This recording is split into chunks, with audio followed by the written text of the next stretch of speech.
Welcome back, guys. This is Arnaldo, aka Mad Dog, and this is The Real, episode 238 of GG's Mouthful Podcast. 238? Oh dear. 38. GG! Woo! The voice, of course, is Mr. David Santos, aka Dream Twister. What is up, bro? Oh, we're still in PlayStation 5 watch. As it's happening as we're recording. We're still checking all of the nowinstock.net and Twitter accounts and stock advisors and all that jazz to see if we can at some point secure ourselves a PlayStation 5. That has been the struggle. And I suspect it's going to continue for a few more episodes. I agree. I've already have plans for Black Friday to get up at like 6:30 in the morning.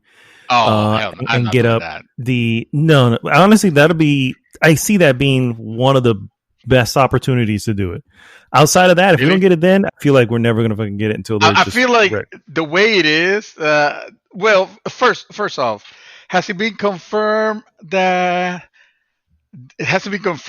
stores are going to be opening for that? Yep. Because I can actually share the news piece in the news piece when we get to the news pieces. Okay. But yeah, there's several online, and I'm pretty sure what they're doing, because it's just think of it as any business. You know what I mean? Mm-hmm. You know that Black Friday is your day. Mm-hmm. So to be in the black. Hello, that's why it's called Black Friday. So that's the day. So they I'm sure that a lot of the items they've already secured, they're probably more putting it into that space, and anything extra that's available through from PlayStation and the other ones are coming in, and those are the ones we're trying to get now. But I have a feeling that on Black Friday itself, it's going to have, they already have a stock for that. Maybe not a lot, you know what I mean, but still a stock. And I'm pretty sure that's the deal. I'm pretty sure that, because those are the days that that they want, because they want you to come in, they want you to buy stuff, they want you to be able to there's to not have anything available for Black Friday. No. My doubt is on disaster when it comes to I know that I don't have a doubt that even on this trickling that we've been getting from like the different retailers, they're not putting it all out there because they want to have their stock for Black Friday. My concern is with all this COVID situation getting worse, and all that. Like, do we know how stores are responding? Because most of right now, like actual stores. No, dude, I'm talking virtual, bro. I'm talking online. Because you said they wake up at 6 a.m. I'm thinking like, what? At 7, so I have to be there. You know what I mean? On my computer by 7 a.m. So, no. I mean, I'm sure there are going to be some stores. I just don't think this is an item that's going to be out there. Believe it or not. But I don't think I'm sure stores are going to be open. I'm not like think of a Black Friday event and how crazy the stores get and how crowded the stores get at exactly a moment where nobody should be doing that. Correct, I agree. And responsible stores should not be allowing for that. If anything, they should bump up their online presence more and try to get everything like most of the stuff right now. Amazon's gonna do gangbusters, yo. Well, they always do. But yeah, if it's a matter of doing online, then I don't see how that's gonna be different than what we've been doing. Right now, because the websites are gonna crash down. That's what happens. I mean, unfortunately, but it's in the end. I feel like these little trickle amounts that we're fighting all over for, you know what I mean? I feel that that's a small amount and highly or less likely to actually obtain it. Where when you have a bigger pool to possibly get into. But I'm not going to Walmart. I am not going to Walmart, dude. I don't even care that they have places. I'm sick of the website. The website Oh is dear. absolute bullshit, bro. It's absolute bullshit. I have it Yeah. in my Yeah. cart. It's in my cart already. And all I'm doing is refreshing the moment, because it's already in my cart. I haven't removed it from my cart. So once the time hits, I hit refresh, and in my cart it refreshes as available. I'm like, okay, so all I need to do is go to checkout. You know what I mean? That's it. I don't have to put it in my cart because it's already there. It's one step less. You know what I mean? And still, it takes me to this freaking whatever that says, sorry, you can't get in. Sorry, an error happened. Oh dear, all this other bullshit. And it's just like, I can't with that piece of shit website, and piece of shit Walmart. I'm just done. I'm done with them. I have news for you. That's gonna be all the websites, because it happened to me on Best Buy. It happened to me Target. It happened to me on Newegg. It's just the nature of the only place that I've seen it done. I would say correct is the Sony Direct, where they just put you in a queue at some point. You're in that queue until it runs out. And unfortunately, yeah, there's going to be times where if you don't join that queue soon enough after a drop, you have to have your notifications, because if you don't, if you don't join, like I have gotten notifications from Wario64 on Twitter, that says that, the moment it says there's a queue on PlayStation Direct, dude, I go immediately. And because I have the computers ready, because I probably have a computer separated while I'm working, while I'm officially working. I have a laptop separated with just the refreshing the Sony Direct website, and I go in, and it already drives me to like, it's you're in queue. Your expected wait time is more than an hour, and I'm like, well, shit. If it's more than an hour, chances are that I'm not gonna get anything. And true enough, usually by after waiting half an hour, it'll change the status and say, all gone. PlayStation 5 Are they gone, allowing? Are they allowing? I would assume they're not. To buy more than one. I assume it's only allow one per person. One per household. Yeah, one per household. Another thing I say that I because, know. Oh, sorry. Go ahead. No, that's fine. Another thing that I know that is a challenge for me, particularly because I want the digital version, is the fact that the digital version, it's already known that they've made fewer of those. Yeah, that's the rarer version. Yeah, it's the rarer version, and some numbers have talking to like 10 to 1. So every 10 this ones you have one digital. So because of that, I am waning and saying, I think I'm just gonna do yeah. Well, that's the thing.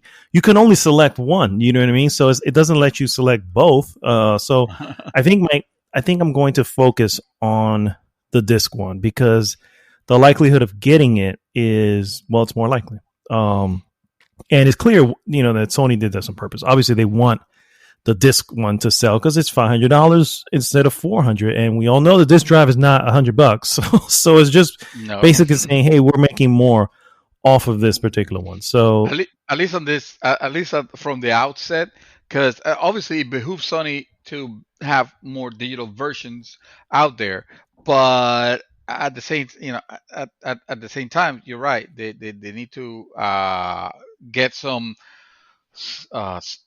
cost of production back. So the best way to get that is having the more expensive version. At least now that everybody's like rushing, to get it.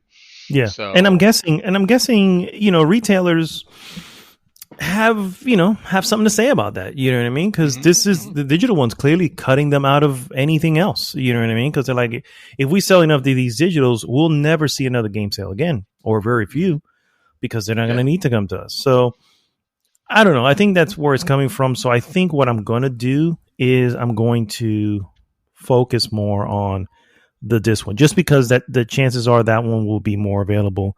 So I'm guessing again, a 10-1. You figure if a drop has, 10, then only one is going to be, the digital. And so I'm fighting harder for that one than I would be fighting for a disc one. So I think I'm just to be fair, we're not confirming that. This is just something you heard. Yeah. There's stories. There's stories all over the place, confirming. I don't know the numbers, but confirming that there were fewer digital versions made. At least at first. I don't know if that's. I don't. It may just be like that from now on. I don't know, but we'll see. So anyway, on that note, guys. First off, if this is your first time tuning in, thank you so much for joining. What I'd like you to do first is go to goodgame.rocks and join the conversation there. And that takes you right to our Facebook group. And then join in. You just got to answer one question and you're good to go. And of course, if you listen to this on any of the podcast services, please like, subscribe, and share the podcast with everyone. What we normally do, guys, first is we go into what we have been up to, move on into some various news items, and then finish with our hot topic of the week. This week's hot topic, 2020 Game Award nominees. Yes. Thank you. That is happening. All right. We're not losing that, even though it's not going to have happened the same way as it has happened before, but I'll take what I can get. Yeah, I agree. And, say what you want. That this guy, Jeff Keighley, has been planning this, so he's planning everything around it. He did the not Summer of Arcade, whatever it was called, the Summer Games Festival. Games. And he did that. And regardless of how you look at it, it's not E3, but it was definitely something that we were able to enjoy while locked up in our homes. So it definitely, I definitely give him credit for that. And then him obviously making a digital event for the Game Awards. So the nominees are out, and it's interesting. We're going to go through all the important ones. I'm sorry, but we are going to skip over, I don't know, esports team. I have zero interest in that. DreamTwist has zero interest in that. If you guys really have interest, please let us know in the comments. Yeah. Not that that's going to change the outcome of what we review, but famous podcaster. I mean, if you're not voting for Spiral Wolf and the guys at Nivel Escondido, like, what the hell are you doing? At that point, then you're not a gamer. Reason. You're not a true gamer if you're not voting for them. Exactly. Even though there's no nomination for podcasts for anybody. They should have one. They should have one. They should have one. Yeah. Yes. We should make it. We should take the reins. We should have our own awards. How about that? And then we'll nominate them. Actually, we don't nominate them. We'll just straight up give them the win. The prize. Yes. we'll give them the Golden G. The Golden G. God knows they have earned it with all the awesome work that they do. You guys should check. For sure. Yeah, their programming is insane. You guys, I was gonna say you guys should check them out at their website, but actually, if you go to goodgame.rocks, they advertise a lot in there too. So they do, and obviously we're okay with that. But also, they particularly you'll find most of their stuff on Twitch. .tv. It's going to be twitch.tv/Nivel Escondido. It should be the URL. So I'd agree. They'd get my vote. They'd get my vote for sure. They won. They won 2020. Congratulations to Sparrowwolf and the guys from Nivel Escondido. You have won this GG or G Golden G Award. I will accept it on your behalf. They just did I will drink it too. No, they just did the Extra Life that happened earlier. This was 72 hours straight programming, which was really awesome. And they were able to, I think they broke some records as far as the amount of money they raised. So that is even more awesome. Obviously, if you don't know what Extra Life is an organization that promotes gaming to help raise money for children's hospitals around the nation. And so yeah, that's a wonderful cause, and they, like Yeah, I said, they broke records as far as their taken for those hospitals. So good that's stuff. awesome. Congratulations. All right, so let's go ahead and begin with what we have been up to, Sure. sir. The Yeah. hell you been doing? All right. We'll start with me. We never do that. So, Yeah, you're right. sir, See, it feels odd. I have. I'm sorry. I have shown uh, Ubisoft that I don't need their stupid experience normalizer for Assassin's Creed Odyssey, because, ladies and gentlemen, after 2 years playing since 2018, not on and off, mind you, obviously, I have finally beaten Assassin's Creed Odyssey. My first Assassin's Creed game that I finished, and obviously the longest Assassin's Creed game there is to beat because of the To way date, it yeah. is. Yeah, yeah, the way. I mean, or have I? I don't know, actually. I couldn't tell you because let me tell you about my experience with Assassin's Creed Odyssey. So I put my Steam, the my Steam uh, clock is marking me like 100 hours of gameplay. I know I haven't played that much. I've mostly have and I have idled the game for like hours and hours. So I'm gonna say I put maybe a solid 70 to 80 hours. That's not that's not slouching. That's actually a pretty Pretty good, yeah. chunk Yeah, yeah. of time spent into a game that it's not a stellar game. I mean, it's certainly the best Assassin's Creed game they have done so far, without counting Valhalla, because I can, I can't talk about the experience with Valhalla, but Hmm. at least up to 2018, but that's not a high bar. Yes, there have been some good games. Don't get me wrong. I'm not, as opposed to the older me, who will have no problem shitting all over Assassin's Creed. I don't do it anymore because they have demonstrated that they have had some of them have been good. Some of them have been decent gaming experiences. Hmm. The bar has been set way too high now for them to be considered like, oh man, this game it's amazing. But they're still good. They're still playable. They're still fun. I wouldn't have put so much time on Assassin's Creed Odyssey if I didn't find at the end that it was fun. Tedious, grindy as fuck, because it was like I said, like I've always said, they screwed up the the progression on that game just to try to sell you the thing that fixes it, and that was crap. And then I thought that the game had a level cap at 50. And then to my dismay, I leveled up to level 51. I was like, what? I'm like, oh no.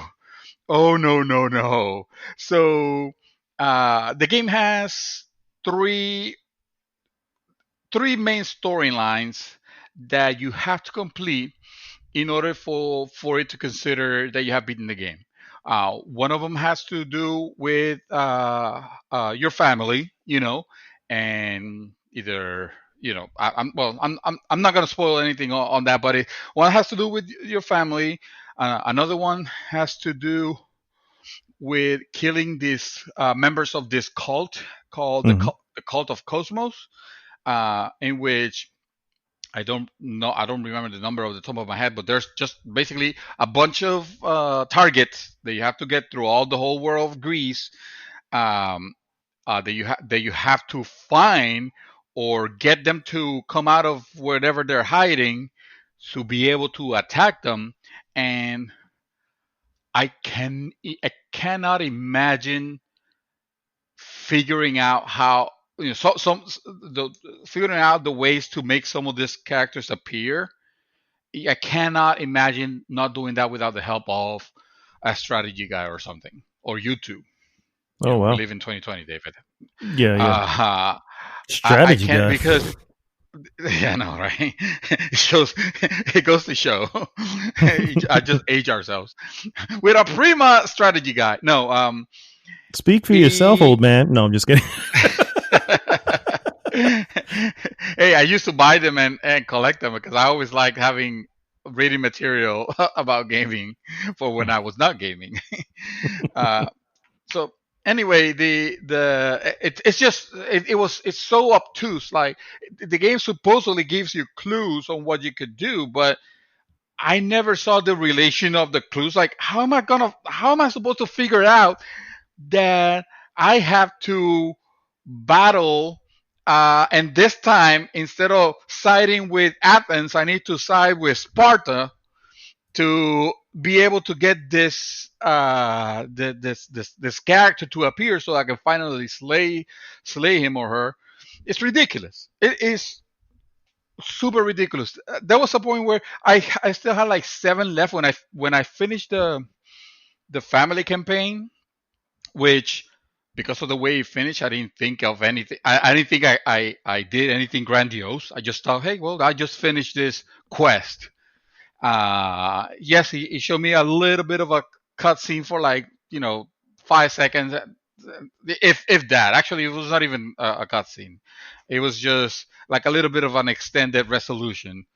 And by extended, I mean like 10 seconds of something, and then you're thrown back into the world. So okay, no big deal. I just finished this quest basically, and it was getting so irritated because I was not progressing because I didn't know what the hell to do. So at one point I just didn't care anymore, and I just started YouTubing and Googling how to find this next person.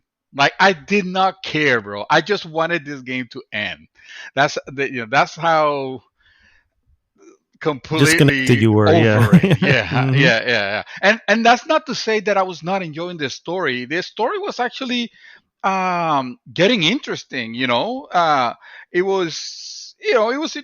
was it was fun. I was having a good time. It's just I hate when game does that. It does the thing where it if it tries to it tries to make the next step so obtuse because it thinks, well, you're gonna have fun figuring it out. But after 70 hours, I'm not longer having fun figuring it out. I just want to go and do the shit.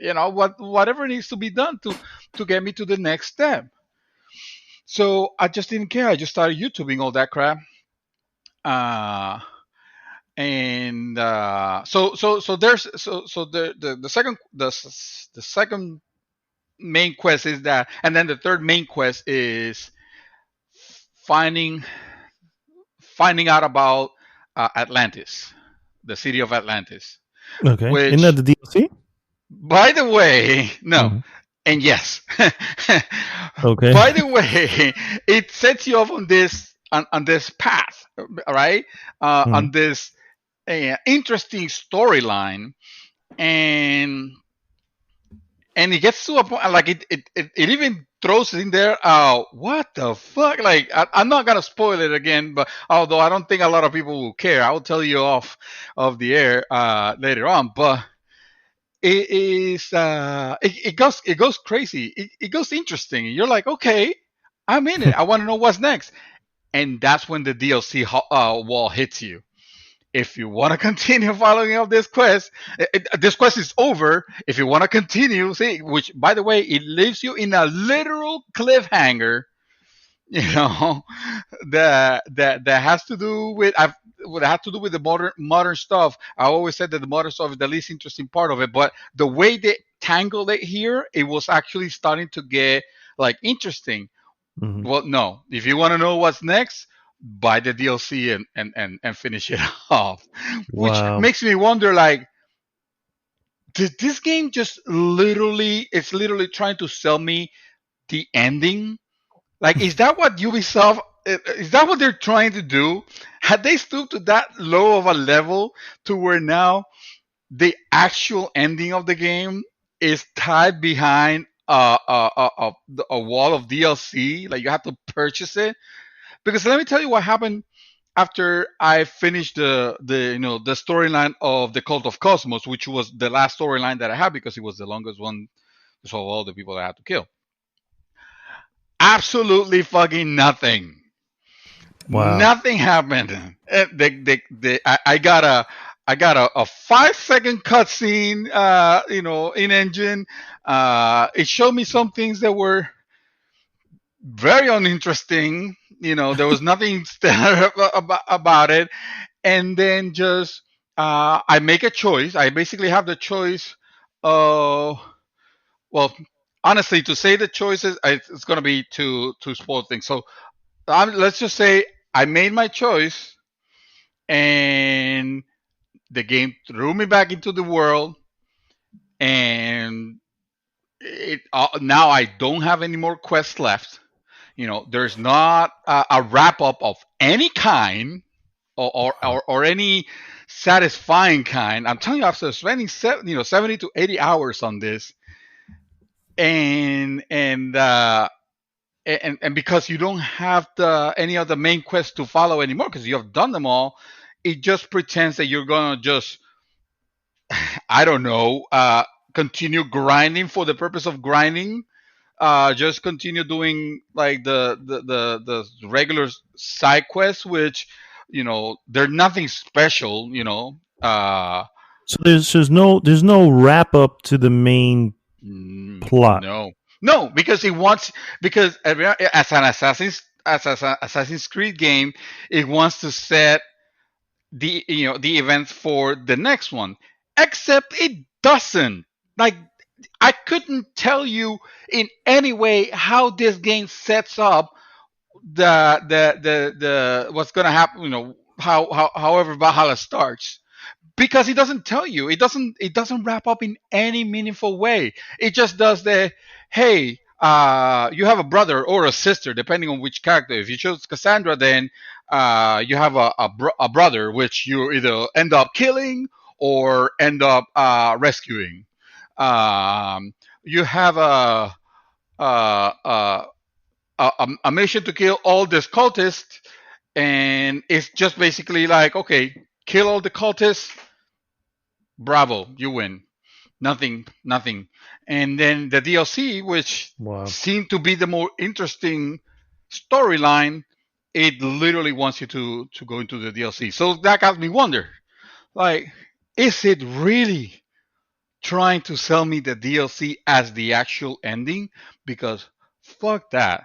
I mean, Have you looked this up to see if I, that's I the? have I have gone to you, like, at this point I don't care. I just want to see, like, I have gone to YouTube. I have gone to game sites to see, does this game has even a credit roll or something, something that is meaningful, that is interesting. That when we finished, when we beat the Witcher, Mhm. that game did pretty good in giving you a satisfying end. Oh yeah. Of showing you how your decisions matter.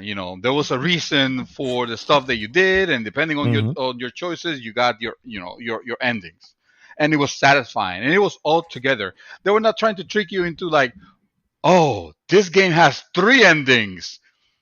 You get to see all of them on one playthrough, and they're not really endings, by the way. They're just, you finish the They're just quest. continuations. Congratulations. Yeah. It's the stupidest thing, man. So I could not recommend, or I could not recommend not to play this game. Double negatives, I know. uh, just don't fucking play this game. All right, save yourself the money. The cost. I mean, and besides, if you were interested in playing an Assassin's Creed game, probably gonna be looking at Valhalla because that's the newest, the shinier one now. But I'm seeing Odyssey heavily discounted now, obviously, Mhm. especially on this Black Friday deals and stuff like that. Yeah. Don't even bother. Don't fucking bother, because they took a good formula, an entertaining formula, and they just messed it up in the worst ways possible. They get you, they mess up the progression to where you are frigging grinding and grinding, which even if you're a person that enjoys grinding in games, trust me, you won't care much for it on this one, you know. And also, after you putting hours of gameplay, you don't get a satisfying wrap up. You don't even get a wrap up to whatever happened. Like, I thought that my game glitched. Honestly, I thought that, okay, there must have been something, maybe if I choose the other option. But no, it's none of that. It's just, it literally ends in nothing. It might as well give you the congratulations screen of like, or a winner is you. You know, I might as well give you that, because man, that was a colossal fucking disappointment. That sucks. Assassin's Creed, I vouched for you. I said, you're a fun game. I'm still having a good time playing it, but after what you did with this, I can't recommend you. I honestly, I got to knock you down to a 2.5 out of 5, honestly. And Okay. it's because I'm looking at all the good that you did on that game. Because again, the world is beautiful, and on that engine itself, um, which, mind you, this is, believe it or not, this is not the best uh, Assassin's Creed game that have come out. Actually, I think the one that took place in London was the better looking one of them all. But this, considering the scope of this one, where now that they're building a like a huge world, I think they did really good. I think actually looks, everything looks beautiful. You know, it's interesting to walk through and explore and this and that, if you are so inclined. Uh, and you had the potential of a story here that could have been interesting, but you got greedy. You just got fucking greedy, and you screwed this game, and that's why. No, man, no, man, I'm out. I'm out. Fuck Fuck Assassin's this Creed shit. I'm Odyssey. out. Mm-mm. Yeah, pretty much. I can't recommend it. I'm glad that I saw it through the end, so that I experienced the bullshitness that it was, you Yeah. know, and the fact that I could prove that, hey, there is a way to beat this game without the experience normalizer, without buying the experience normalizer. It's just not worth it. Just don't bother. Really. Just don't It's bother. just not worth it. Anyway, uh, enough of Assassin's Creed Odyssey. I'm done with that. So you hear So 2.5, guys. That is of mediocre yeah, is what that lands. it Mediocre. sounds rough. It sounds rough. It sounds like, oh, you're just giving it a low score because you're angry. You're damn fucking right. I'm angry. You know, I it's a mean, game that yeah. doesn't do any. It does not respect your time as a gamer at all. You know, you're saying, well, you enjoyed the things that you were doing, as and I could say, like, yes, but not really. If I was enjoying this fully, it wouldn't have taken me 2 years to finish it. You know, it's the first Last of Us situation. Last of Us is a fantastic game, and I would not compare Last of Us directly with Assassin's Creed. I'm not saying that. What I'm saying is that the first Last of Us, to me, this is my opinion, only to me, uh, the that game was gorgeous and amazing, and the story is phenomenal. But the gameplay at first, I found it kind of tiresome. And when I find gameplay tiresome, I don't want to continue playing it every day. I have to take breaks. Sometimes I will drop it for like months. And you saw how long that it took me to finish that game, Hmm. and it was because I was playing it on and off, on and off. That's probably one of the reasons I haven't picked the second one, even though I know the second one's really good, and I will go back. I will go back to it. Don't worry. Anyway, it didn't happen with this one. But Assassin's Creed is it gets boring. Honestly, it gets especially when you're getting so many great games coming down the pipe. that you just have to put this one down, and yeah, later on you want to pick it up. And I feel like Ubisoft games in general have that quality. None of them are, even the Division 2, which I really like, have I that don't have a lot quality. of experience with Ubisoft, but I can agree with that because if there's one thing I'm hearing most of the time from anyone, it's the story is just there. You know, it's Hmm. just like, you know, you think about the Far Cry, the one that happened in Wisconsin or Montana, where it was Hmm. Hope, Montana. Yeah. You know, you know, you saw that originally, you're like, whoa, man, that's going to be an interesting whatever, but they That's never amazing. Yeah. go in on Hmm. the story. So Hmm. it's just story is just enough to explain the gameplay, Yeah. and then it's all about the gameplay. And you're either going to enjoy the gameplay or get tired of it, one of the two. Yeah. And I It's think, about yeah, I think that's essentially their mantra. They're not storytellers, and they're not trying to be. no, not Ubisoft. UbiArt maybe, but regular Ubisoft games Yeah, well, overall. UB They that only has two games, so I don't even think they exist anymore. That's true. I was trying to throw you a bone there with UVR Yeah, because thank you. I appreciate um, it.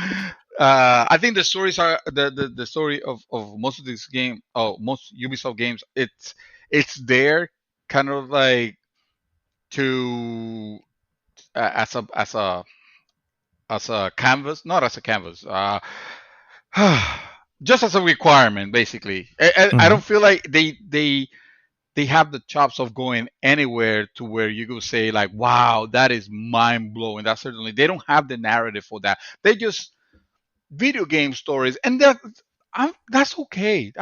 I'm fine with that. Not every game needs to be a fucking Last of Us 2.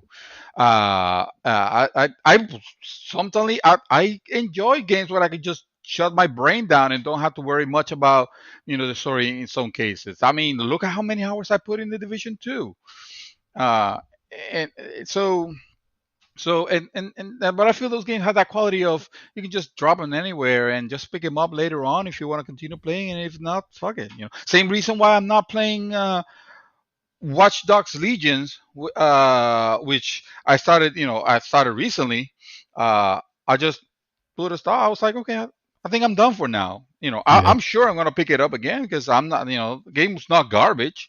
The game was fun and interesting, and so far I'm enjoying it. But it doesn't grab. It doesn't do the Final Fantasy VII remake, the latest example that I can think of, because it's the most recent example that I've had that experience with. It doesn't do the Hades, what Hades did for you. Um, Yeah. where it just fucking grabs you, and like it doesn't. There's some games will do that, and God bless when those games come, the experience is amazing. But those are not Ubisoft games. Anyway, so I started playing Assassin's Creed Valhalla. Oh, you did. Oh, so basically, you're a glutton for punishment. Okay. All right. So anyway, Assassin's Creed Valhalla, because of course I needed to go into it, because at that point first of all, just to remind everyone, I did not buy Valhalla. Valhalla was given to me. Because I don't think after the experience with Assassin's Creed, I don't think I would have given it. I probably would have waited for a deep sale. In that case, like I did with Origins. I didn't buy Origins the original price. Anyway, bec- because of what I've heard on reviews and previews and all that stuff, is the vibes on Valhalla are certainly high. Hmm. Not this is not Ghost of Tsushima, or they're not trying to put it as a game like that. It's not like Legend or anything like that. It just sounds like, okay, they took the good parts that they had with Assassin's Creed Odyssey, and they kind of condensed them a little bit, and they made an interesting world. So far, in the I'll say like 5 hours. Like this is not a review. This is just for early impressions. I think I put like probably like 4 or 5 hours only. So, but at first hand, it seems like an interesting story. They always start like that, right? Yeah. the because it's a new story because it's a new story because you haven't put 11 teen hours on it. Uh, but I did. I tell you what I've noticed. This game is not very polished. It Wow. A is, Ubisoft yeah. game that's not polished. Stop me if you heard I this mean, one before. it needed to be confirmed, right? Obviously, I mean, this should come to no one's surprise. I would I'll hope tell you not. this. I'll tell you this though. The I've heard the reports from Digital Foundry on the console versions of this game, the PS5 and the Xbox Series S and or X and X, and I gotta give it to them. It looks like on PlayStation 5 they fucking nailed it. The PlayStation 5 version of this game is a solid 60 frames per second game, and with fewer bugs that what you'll encounter unfortunately on the Xbox consoles, which this game did everything from like T poses to This AI game? failing. Valhalla? Yes, Oh my to god. on the Come on the play on. on the Xbox version, to the frame rate not being super consistent.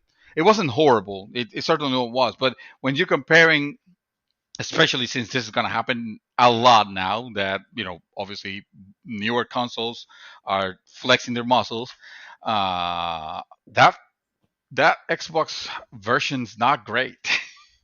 It's not that great. It's The patchable, series version but or the the series. regular Xbox? Oh, No, no, no. I'm talking really? about I'm talking about current consoles now. All right, You're talking my about next conversation. gen. Gotcha. Okay. I'm talking about current consoles, the ones that are currently out. That I don't currently have. So there's Exactly, no that next gen to that me. we don't currently have. Yes. Uh, so, but I'm playing it on PC, and I'm noticing, and this is suspect. To be fair, Assassin's Creed Odyssey is a game that went through already a lot of iterations of patching and fixing and stuff. So that game runs fairly like butter on PC already. So on almost every spec. Uh, when I'm playing on Valhalla now, I do notice the frame rate is it's certainly okay. Uh, this engine this is not a new engine or anything like that. This is actually quite an older engine that they have just been iterating on and iterating on, and it's starting to show its age. I feel a little bit. That's not to say that the presentation is bad. It's not garbage or anything like that. It's just it's not gonna, and certainly it has some beautiful vistas, especially depending on the time of day and stuff like that. It, Hmm. it looks good. It has some nice snow effects also when you're walking through snow and stuff like that. But like we have seen better already. We have seen a lot better already. I can think of Horizon Zero Dawn, for example. Um, I was gonna say and Death Stranding, but they both use the same engine, so haha, obviously no surprise. I Hell can think of all the surprise. games. Yeah, I can think of all the games that have done this already. And yes, I get it. Valhalla is again open world. Uh, which the graphics, the graphical, it's obviously going to be a heavier game to manage graphically.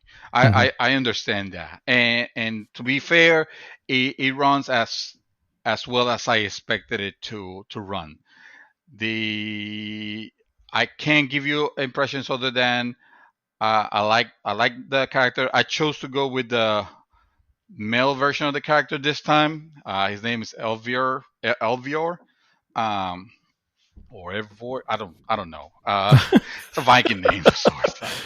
And the game gives you the option of playing again, female, male, or it it defaults to this version where sometimes the game will decide for you that you can pull that you play this section as the female character. Sometimes you have to play as the male character. Okay. And you can choose. And the game actually even tells you that you can change the character at any time during the game, also, which again, it's like, oh, okay, it's Ubisoft. Of course, they felt like this was necessary, but I can't think of a narrative reason, because I can think of all the SJW reasons for it, but I can think of a narrative reason why you will pick that as your default, because it's just gonna be confusing. It's gonna be like, okay, so now I'm the female lead, and what if I decided to romance this, and now later on I'm the male lead? Like, how does that fix into the?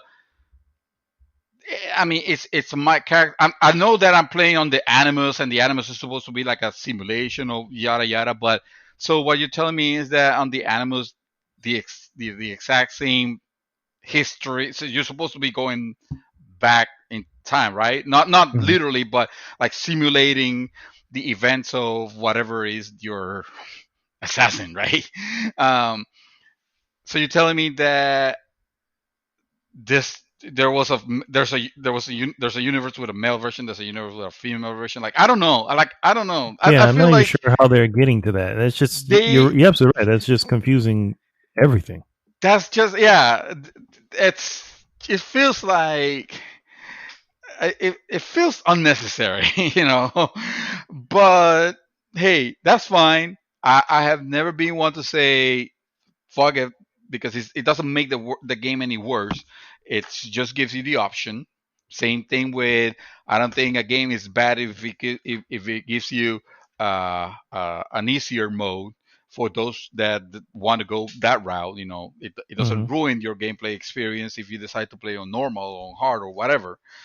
So it's fine that the option is there. I just found it out that it was a default. I went all bro. I picked my the male character, and that's the character I'm playing. Uh, Sounds sexist when you say it that way, but go ahead. so sorry, I played Cassandra for the entirety of 80 hours, Fair enough. and you saw Fair what enough. had left me. So I'm playing as male A4 or whatever his name is. I want to say the female character also has also the same name, so maybe it's like it's like an ambiguous name, like Pat. I don't know. Hmm. Who cares? Uh, the game seems to want to go back, like Assassin's Creed Odyssey.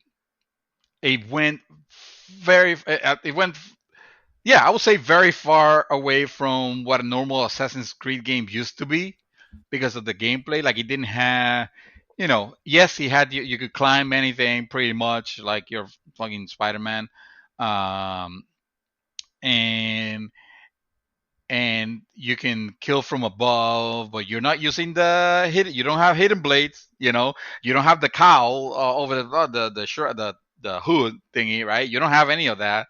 It's Hmm. just basically, it's just loot that you get. It's just armor and armor pieces and head pieces, and it was trying to get very away from the imagery of your typical Assassin's Creed games. Honestly, I didn't see anything in particular, not even the animus or anything like that, that made me think, oh, this is an Assassin's Creed like all the other Assassin's Creed games, with the typical, all the iterations throughout time kind of fucking look the same, the assassin look, you know what I mean? It's like you could tell, like, yeah, there's a design language there of the assassins that there's almost the same, and they all have their hidden blades and whatever. And Of course. I was glad that Assassin's Creed Odyssey went away from that, you know, especially because I didn't care for the other Assassin's Creed games before that. So Valhalla seems to want to go back to it, or it doesn't seem. It actually uh, goes back to that bullshit of, yes, you're a Viking and you have your axes or your, and your shield and whatever, but you have your hidden blade if you want to use it, and if you want to hide yourself in plain sight, because nobody's gonna suspect someone walking with a fucking hoodie on the top. Nobody's gonna suspect that guy. um, you can do that, and I was like, oh, fuck, really? Like, was this really necessary? Like, I thought we were stepping away from this. We were trying to change the course of this. I love that the game doesn't even start with modern day, and then you go into the animus, and now you are in the whatever era. Like, the game straight out opens up in the era, and with the Vikings, Mhm. and then you hear like voiceovers of the modern characters. You hear them on the game at the beginning, but it doesn't matter. It's just if brief, and you don't hear them from them again. So they're trying to step away. They should, you know what? They should just, all that crap with the animals and all that shit. You just should just put that aside. I Oh think it's dear time lord, for. that's something we've been saying now for what feels It's like not fun. decades at this point. It was, I mean, it was very interesting when it happened back in 2007 with the first one, Hmm. even though that game wasn't spectacular, but it was certainly interesting to see, like, oh shit, so this is actually the present time or the future or whatever. It's not long. It has run its course. I think by the third Assassin's Creed, it had already run its course. Hmm. Like, just make it about something historical and whatever. Reboot the series for all I care, like a real reboot, not a fake one. Anyway, uh, so it does that. It goes back to the assassins, the The real original, yeah. assassins with the, yeah, Mm. with the hidden blades and all that crap. Um, it also, and this I find weird, and I'm not sure I like it. The combat itself feels, it's not it's not an evolution over what Assassin's Creed Odyssey did. At all. I wouldn't even say, I'll say it's on par, with the exception that they introduce a stamina system. I don't Ooh. feel like they implemented it well enough, though. I A feel stamina like system similar to like the Dark Souls games and all that. Yeah, yeah. Except Mm. that it's like, alluding to that, but not necessarily going that route, committing to that route fully, because, like, my character is supposed to be this buffed up Viking guy, Hmm. that can dish it out, but I feel like he swing his axe like 3 or 4 times. He's already like trying to catch his breath, you know. And again, it's probably like that in real time. If Yeah, you're I was actually in a gonna say an axe battle against an that. enemy, I have a feeling you wear yourself out somehow. it probably has this some, but are you out of shape? Like, what the hell? Like, why are you getting tired so quick? Why do I swing my axe 3 or 4? And I say my axe because that's the only weapon that I have, that I've been playing. That, there's also a lance, but I didn't change it to play. I should have actually tried it to see how it changes things. You can do a wheeled axis, or you can use one axe and a shield. Uh, and if it feels like, at one point maybe someone thought of, what if we make it like the Souls games a little bit as far as the combat, but someone says, nah, man, this is you can't, you're messing with the formula too much. This is Assassin's Creed. Well, let's just let's meet in the middle, except that they didn't really meet in the middle. Whoever wanted the Souls elements got shafted.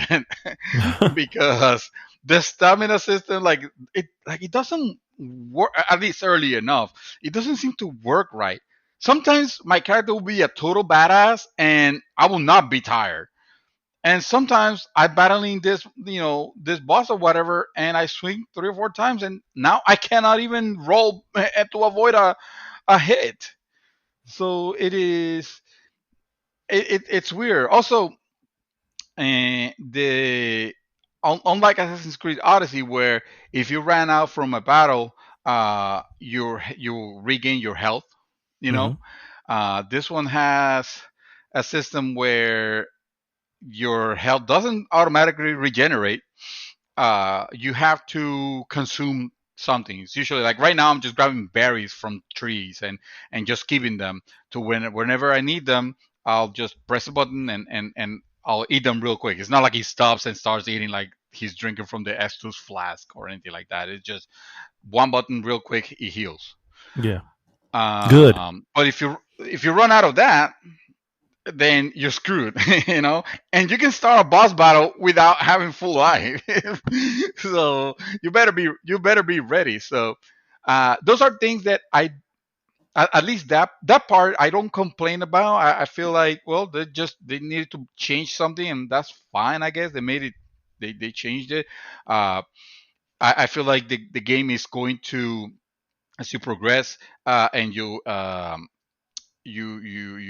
go into your skill tree or whatever, you probably you're probably going to start getting some stats that will allow you to not get as fatigued, Yeah.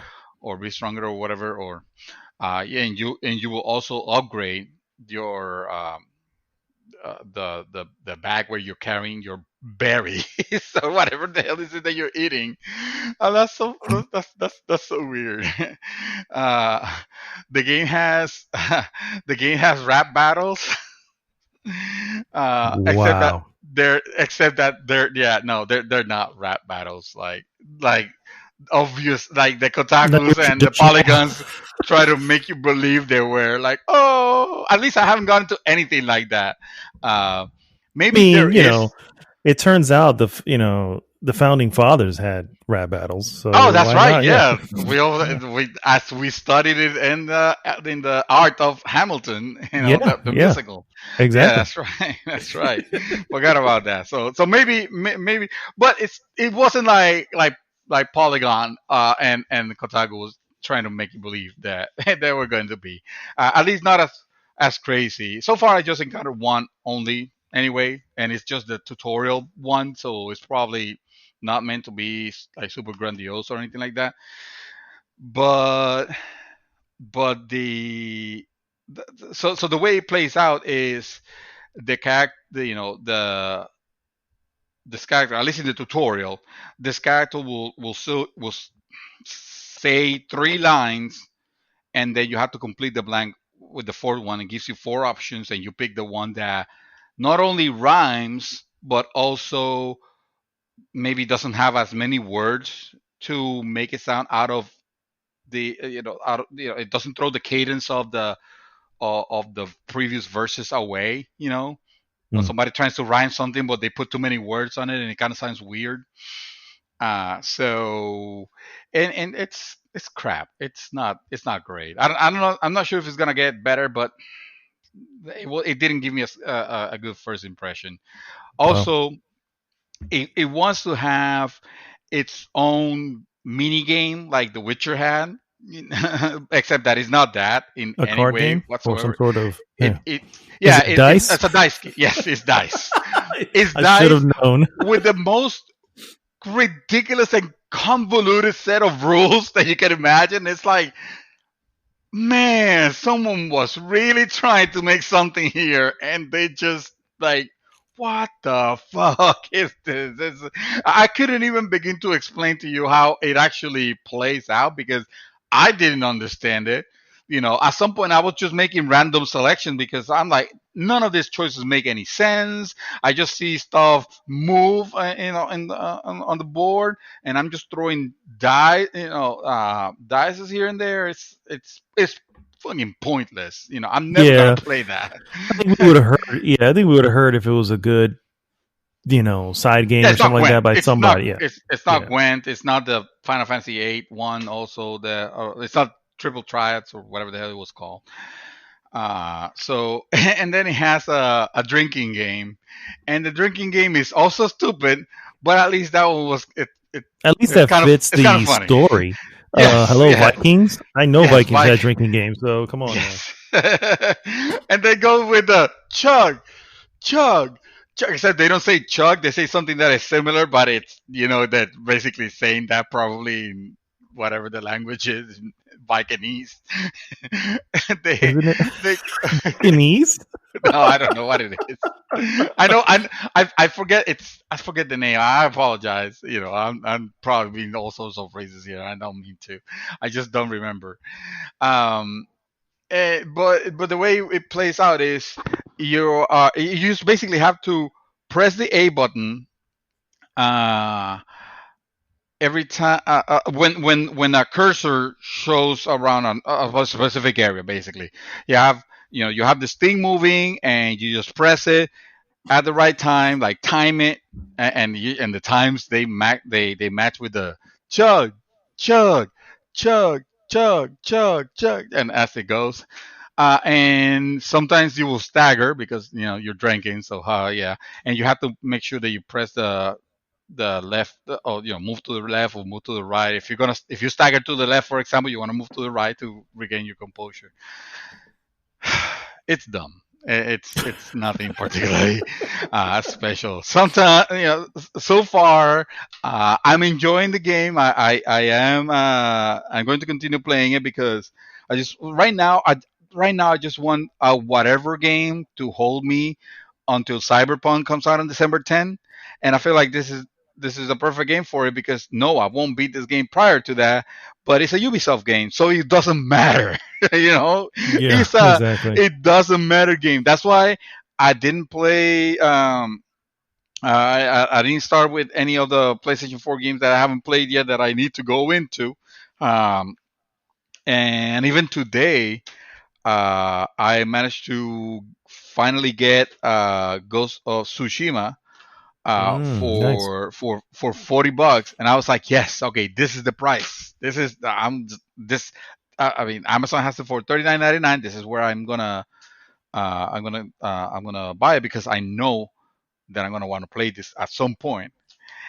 And then Walmart releases the game for 19.99 Yeah. on the same day later on. And I was like, my company was already on its way. I was like,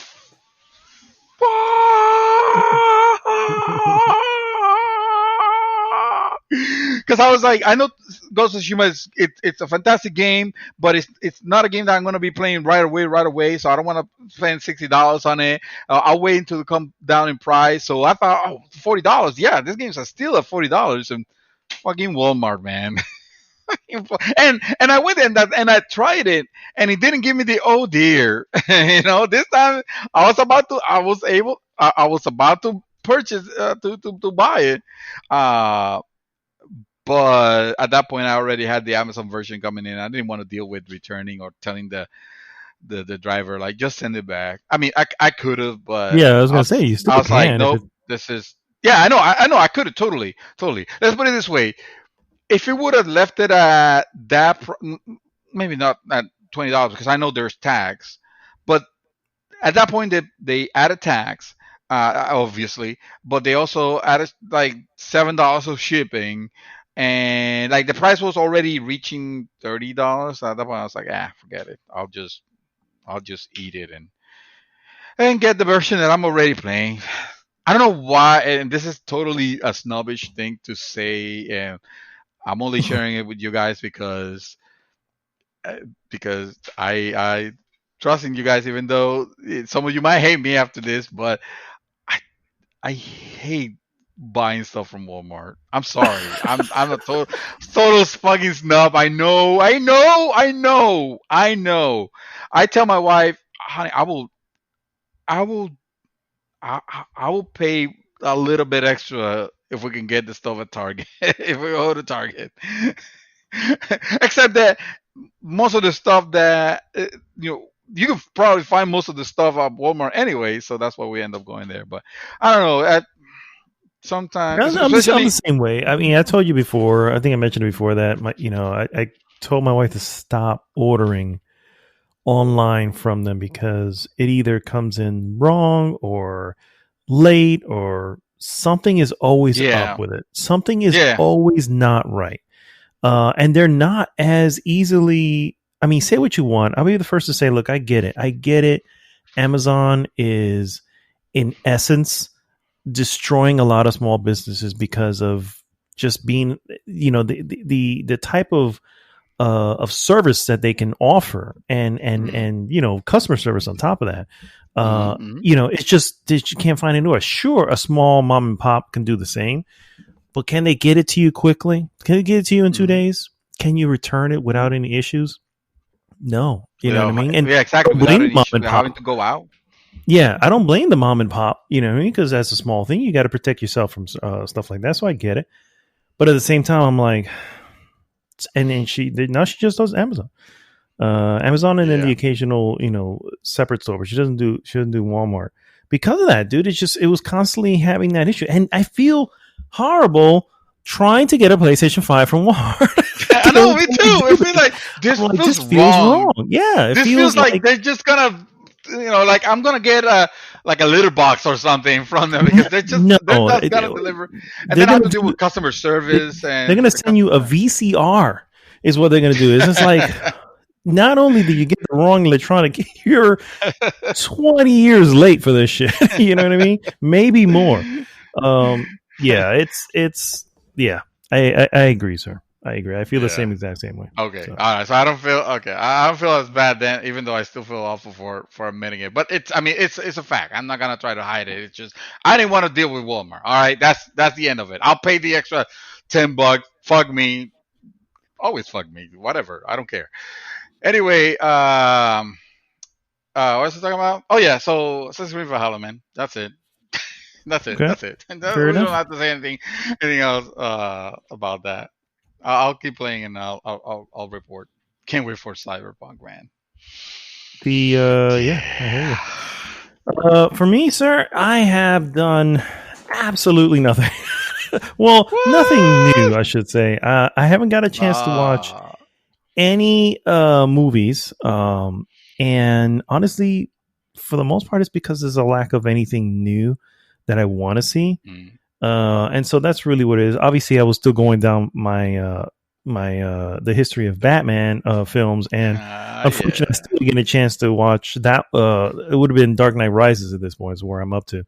So I still didn't get a chance to watch that. It's just been one of those weird weeks. But Mm.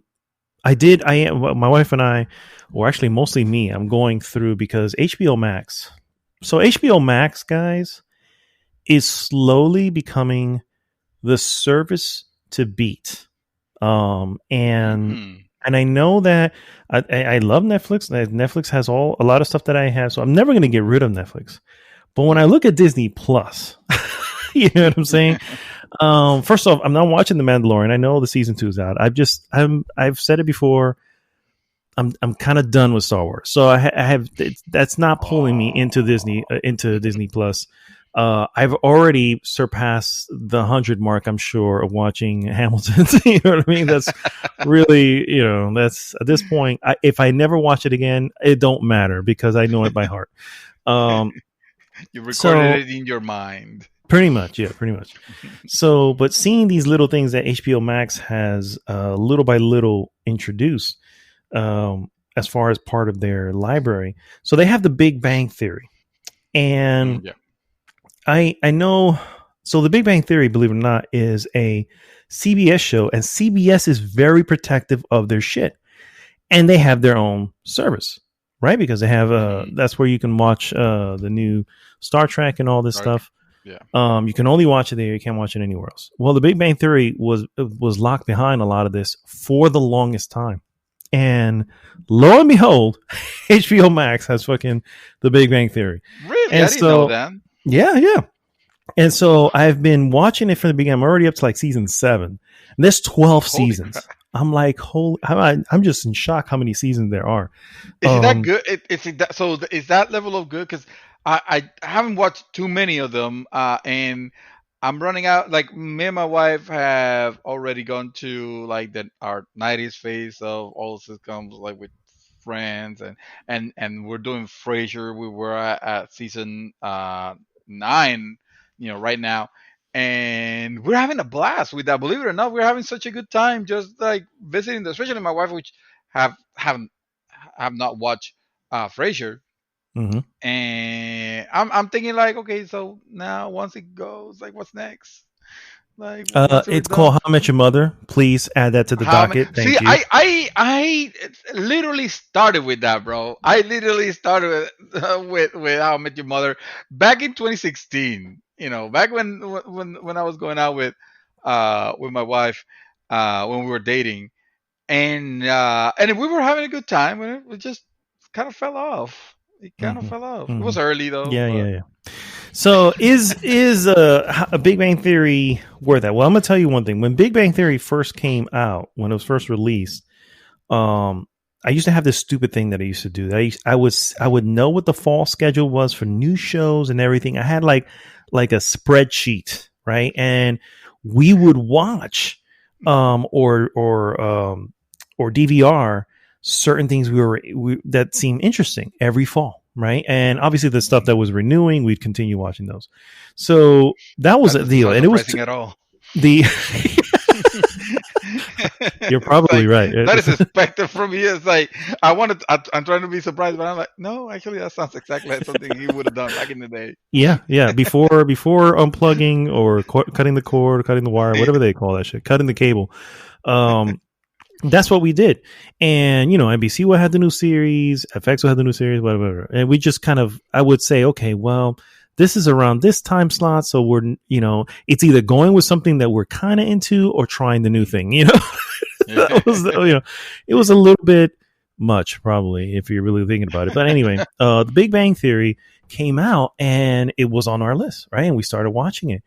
And I'm going to be honest with you, I think we made it probably a good 5-6 episodes in and did not really care for it. And we're like, and we liked it. Let me switch that up. We actually liked it, but we had a feeling it was going to get axed. And I hated starting something and then it getting axed, like especially when you're into it. And so we made some cuts. And to be completely fair, we were actually pretty good at it, at kind of determining, this is not going to last, but taste definitely changed throughout the thing. Like Gotham, for instance, Gotham went way too long. And I knew that shit was shit at episode 3 of season 1. I was like, I'm out. I don't need this bullshit show. And for whatever reason, I think it went like good 4 seasons or something like that. Wow. Yeah. I was just like, whatever. Because it was garbage. It was absolute garbage. Anyway, Big Bang Theory was not garbage. It was a solid 7. But it's CBS, and we knew how CBS was, being like one of the top networks. It was like, this is not good enough to make the cut, and I have a feeling it's going to get cut. And so we dropped off. You know what I mean? And 12 fucking seasons later, it's still fucking going. So it was just like, and then at that point, we've already watched, a lot of the syndicated episodes and all that stuff. But yeah, we really called it like, this is not going to make it. And it did. And so watching it now, I would honestly say that the first 2 seasons are good. And once it starts introducing the newer characters, and when I say the newer characters, I mean specifically Amy Farrah Fowler and Bernadette. Bernadette ends up getting together with Howard, and Amy gets together with Sheldon. It creates an ensemble that is way better than just the 4 guys for the first 2 seasons. So at that point, it becomes more than the sum of its parts, at that point. And so from that moment going forward, it's 9s, you know what I mean? At that point, 9s and 10s episodes, you know what I mean? So that's why I can see why it continued for so long, you know what I mean? But it just didn't have it at first, and it survived. So credit, and again, it wasn't bad, it just was good. It was just good, and it had some episodes where, it was funny. Some episodes were actually hilarious. the show touches on nerd culture more than anything else. Because the forming characters obviously they're all scientists or engineers in some way, and they're into comic books, they're into video games, they're into all this stuff that, for us that are kind of in nerd culture, you cannot immediately understand, and some may look at it as maybe an insult to it, but to be fair, I've never looked at it that way. I've always said, honestly, the show came at exactly the right time because nerd culture became bigger than it was prior to that, and it just came at the right time, essentially. And so, anyway, it's obviously a funny show. I'm in season 7 at this point, and I'm enjoying it. And just like and credit to HBO Max that they were able to secure it. I don't know how, for how long, but I'm enjoying for real. I mean, they're making some moves. Like we're probably going to extend on this on the news. Yeah, they are making moves. Did you see the Wonder Woman thing? Yeah. That's They're going to. Well, I guess we might as well bring it up since we're bringing it in now. Quick news item, guys. Wonder Woman 1984 will hit theaters on Christmas and come to HBO Max. So obviously this has been delayed. I hope not. I don't think so. It's a no. I was setting you up, but obviously I haven't read the news piece. I should have read it myself. But no, you don't have to pay. It's free. It's with the service. Yeah, it comes with the service. Will roll out a week earlier in international markets, debuting theatrically on December 16th. So that's. I mean, these are, like I said, awesome. You take the fact that they have all things DC. They have all things Studio Ghibli, and I know how you feel about it, but it's a huge following for Studio Ghibli. They have all things Looney Tunes for whatever reason, which I love. They have all these weird things, and then on top of that, they have a lot of really good original programming, which I just mentioned, Lovecraft Country, maybe a couple weeks ago. And sure, Raised by Wolves too. That was an experiment right there. We'll see how that goes. But yeah, Game of Thrones, if you haven't watched it. Game of Thrones, yeah. If just watch everything except for season 8. The Sopranos. Yeah. Yeah. Well, yeah, but those are all classics now. But so you might say the same thing about Game of Thrones at this point. You can. Although I have like the box sets. I don't even know why. I don't have season 8, believe it or not. And you won't. Yeah, I don't need to. I don't need to know how it ends. You won't. So I got to give HBO credit, man. They are slowly becoming the major contender in the home service market. When it comes to TV and movies. They always get good movies early. Like they just have a hand in grabbing these movies that just came out recently to video on demand. It'll be like a month later, boom, they're on HBO. And you're like, oh shit, already? Cool. I don't have to pay for it. Done. Although you're already paying for it through the service, but you know what I mean. They got a good handle. They just have a good history of doing that for the longest time. Now you throw all this extra stuff on there, and I'm sorry, I look at Disney Plus, I'm just going, what do you have? I mean, sure, you got freaking Widow. Was it no Scarlet? What is it? Dear Lord. WandaVision. WandaVision. Thank you. Yeah, WandaVision coming up. I don't even know what it's about specifically. I mean, I get the idea what they're trying to do, but who knows if this is going to be any good? And I don't know. I have my doubts, but anyway, like the programming for, unless you're a super duper Disney fan, it's kind of running. Which there are many. Let me be completely honest with you. Disney fans are, they outnumber. You know what I'm saying? Non-Disney fans 100 times over. You know what I mean? It's just it's amazing that you see, and this is why Disney does so well. They just, I don't know, they have this magical touch. They are I mean, we say that Nintendo has this weird thing about it, and Nintendo is the Disney of gaming, and it's the case. It's a reason why we use Disney as an example for that. It's just they make magic out of everything, and people just eat it up. You know what I mean? And so, and it's not bad. It's not like they're making bad shit. It could be good. It could be pretty bad also. I mean, Star Wars says hello. Well, yeah. I mean, yes, but that's something. Believe me, I'm telling you, they are the reason they've like completely pulled plugs on anything else coming out. On anything else coming out, Star Wars, is because they're like, yeah, we're not going through this shit again. We need to figure out the story.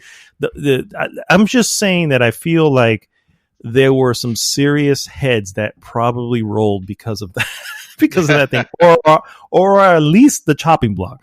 But anyway, the only thing I've been playing, I'm still playing Spiritfarer, and I've put a lot of hours into it at this point. It's really good. It is really, really good. I am building my ship to the point where I have to have now like these air vents and these cables that I can now zip to the different parts. It's so big. It's just like fucking hell. You build an aircraft carrier basically. Basically, yeah. And so I've already taken several people to the Elder Door. The Elder Door is where you essentially take them to the afterlife, essentially, and I see the hook, because particularly there was this one, slight spoilers here for anybody who's interested in this game at all, but there's this particular character who's an older character, and she misses her daughter and stuff like that, and at some point she's starting to forget stuff, and she's mistaking you for the daughter who's gone for the longest time, and it's just sad. It's just a sad thing. There's another character who is a woman who was in love with a woman, and it was something that was not really something that was accepted, but and all this stuff. So it's all these weird things that are coming from their life that they are coming to terms with, and they need to come to terms with it before going through the Elder Door. And so that's essentially what you're assisting them with. And some of them are rather touching. The older lady, that was a very sweet moment. At some point, you're having to help her through the ship because she just can't really walk. And so whenever she needs to go somewhere, every morning, you got to come out. You got to take her out of her room, bring her to the front of the ship where she sits, and she's there the whole day. And before that, she was moving around doing her whole thing. And then, towards the night, you have to come get her and take her back to her room. You know what I mean? It's just like one of those little things that, you understand. You know what I mean? When I think of taking care of an elderly person, which is what I'm doing, which my wife is mostly doing. But, I assist in a lot of ways with my mother-in-law who's here. So I get it. I get that end of life scenario that people go through, and they come to terms with the decisions of their lives. And so these are little things. Now, does the game nail that? Sometimes. Other times, I don't know if it's just you don't have enough time with these characters to really build that. And when you move on, or when they go into the Elder Door, as I mentioned, they're the homes that you've built them stay on the ship. You cannot break them down. They are always on the ship. And so the reason for that, I think, is to signify loss. That you're always going to have to pass this or move this thing around, and is always part of your history, regardless of what happens going forward. And that's a cool concept. I don't think it's delivered this well here as far as loss. I think a game that did this way, way better was oh gosh. I hate it when my freaking mind doesn't work. Super Giant Games. Not Pyre. Pyre, thank you. Dear Lord, man, I am getting old. Anyway, Pyre. I think this is my life. Yeah, for sure.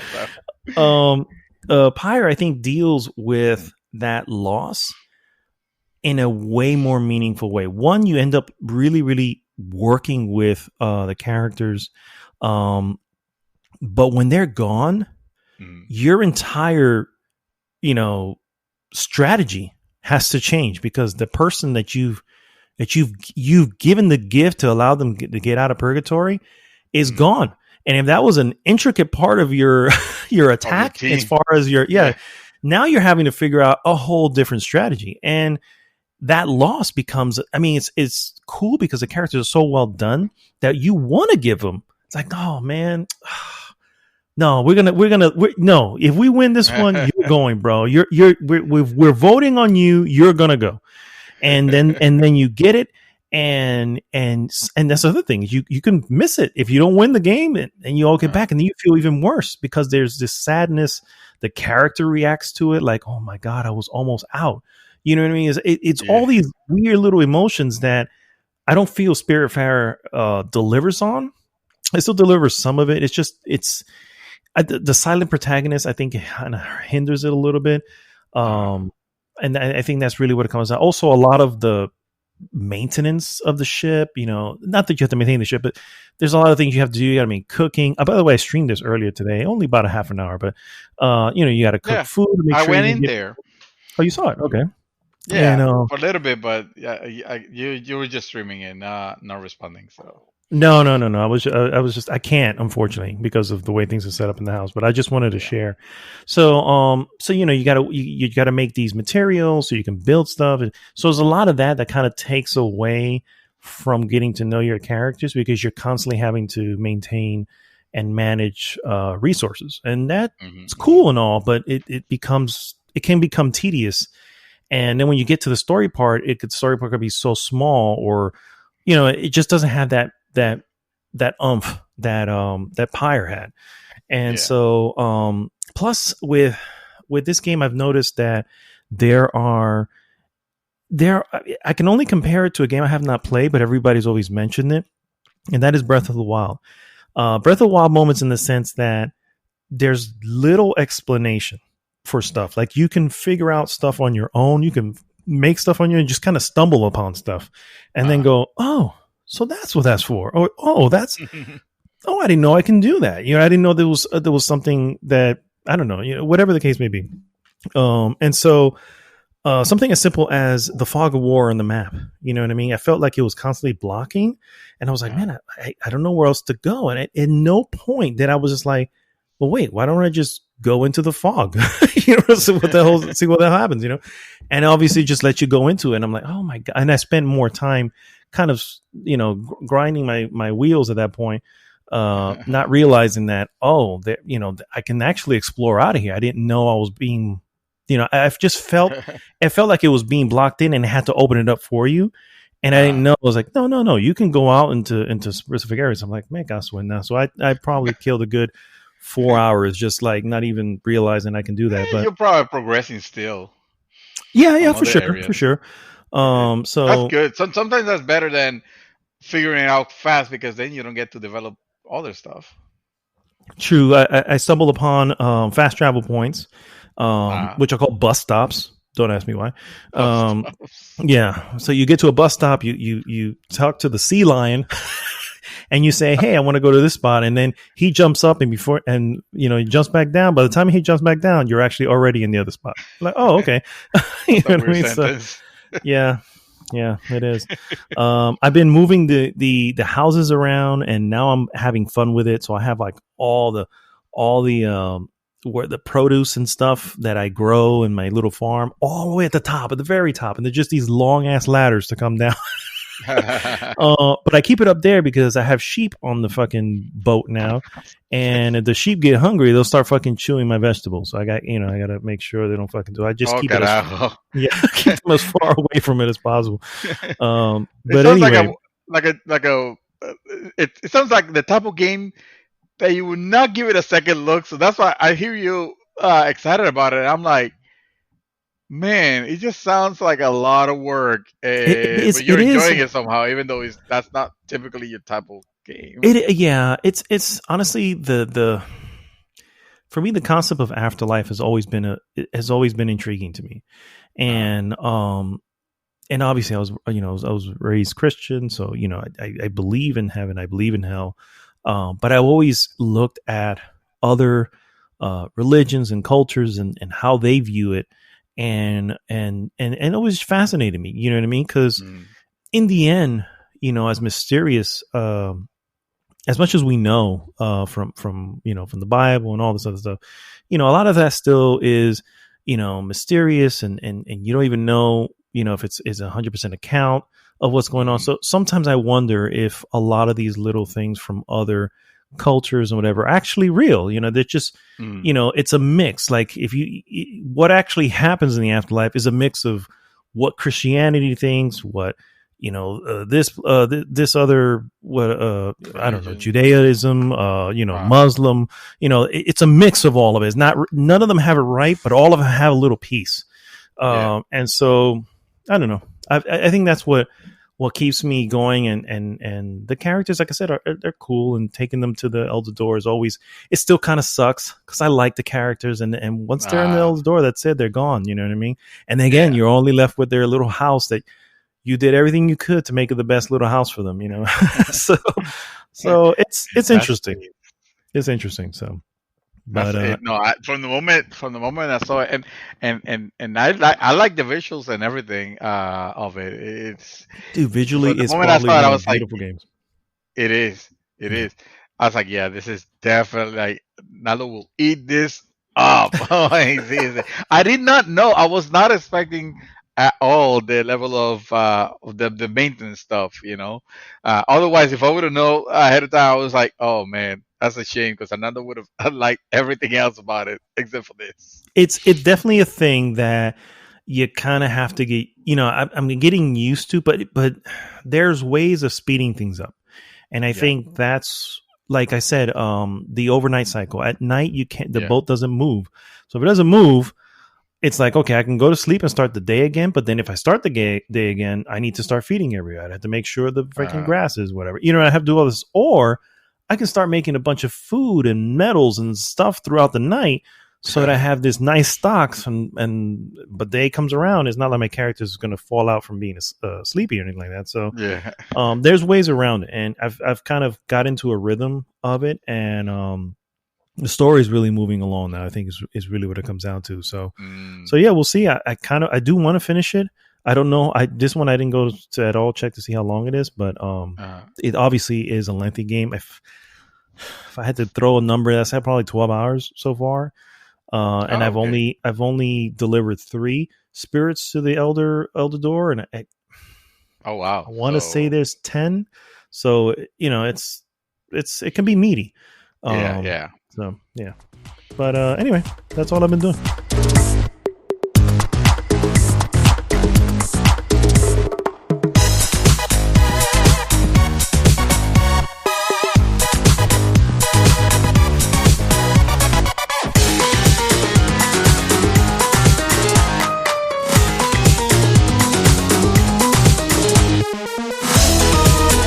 And we are back, guys, and it is now time for the useless news that you can use.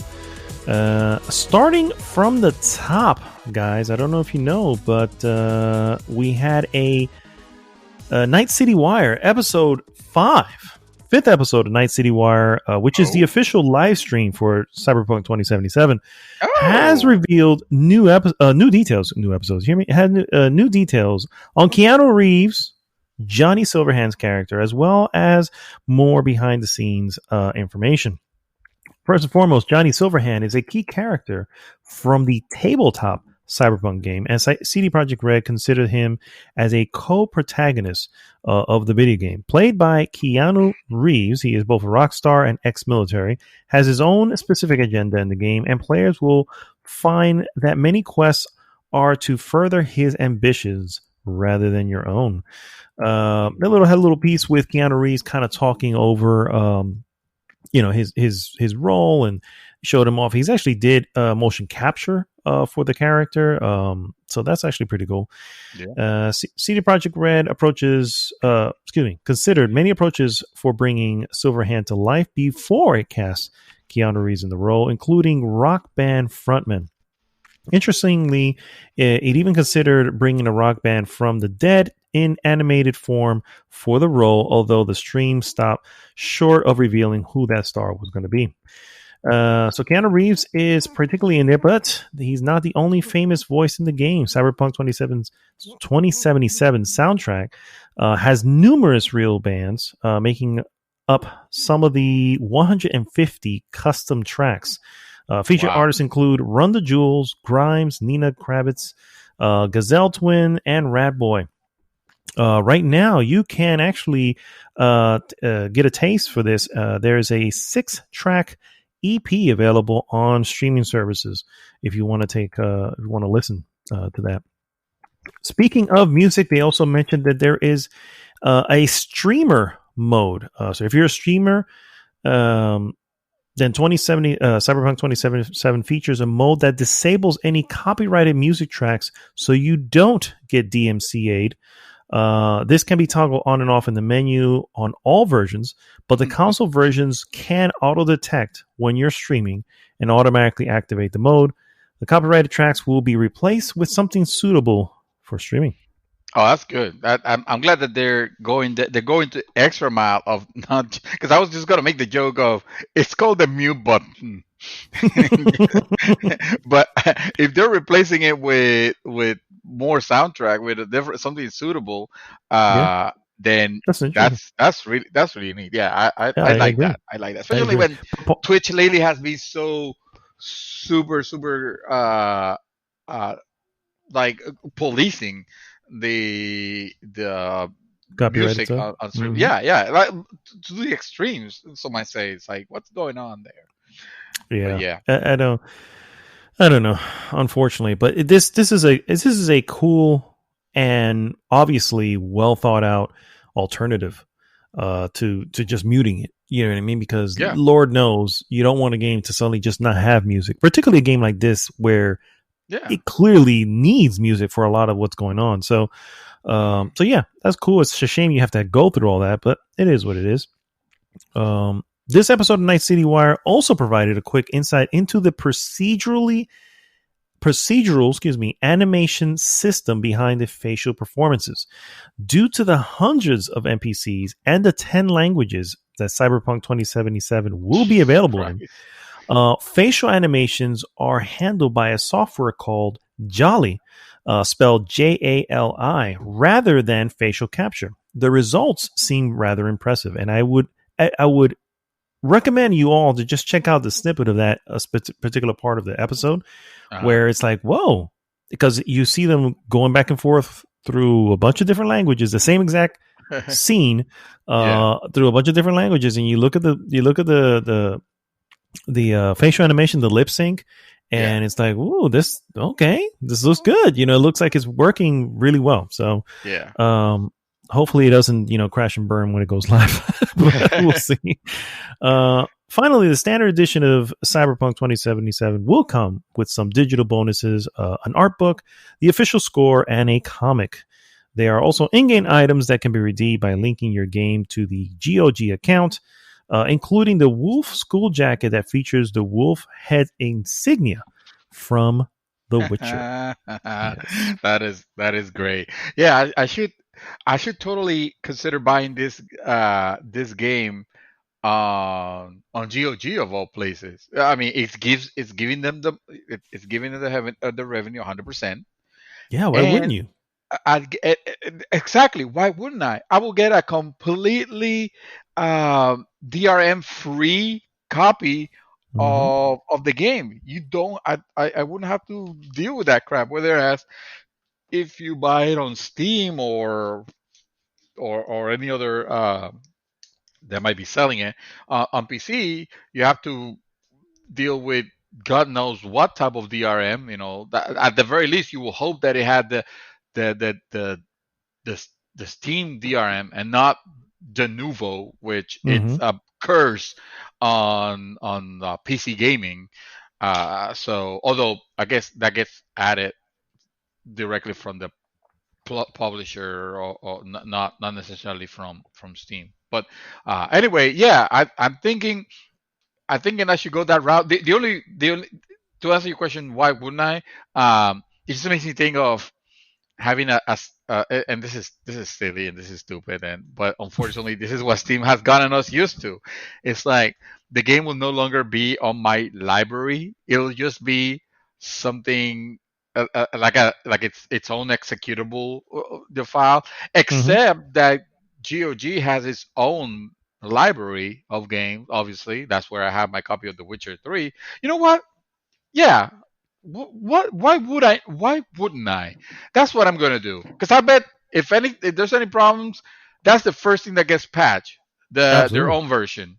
Absolutely. Yeah, yeah, yeah, yeah. And it's not like I'm a fan of every publisher and developer having its own its own system, like Origins or whatever EA calls it now, or like the Bethesda one, which is like, why would you bother?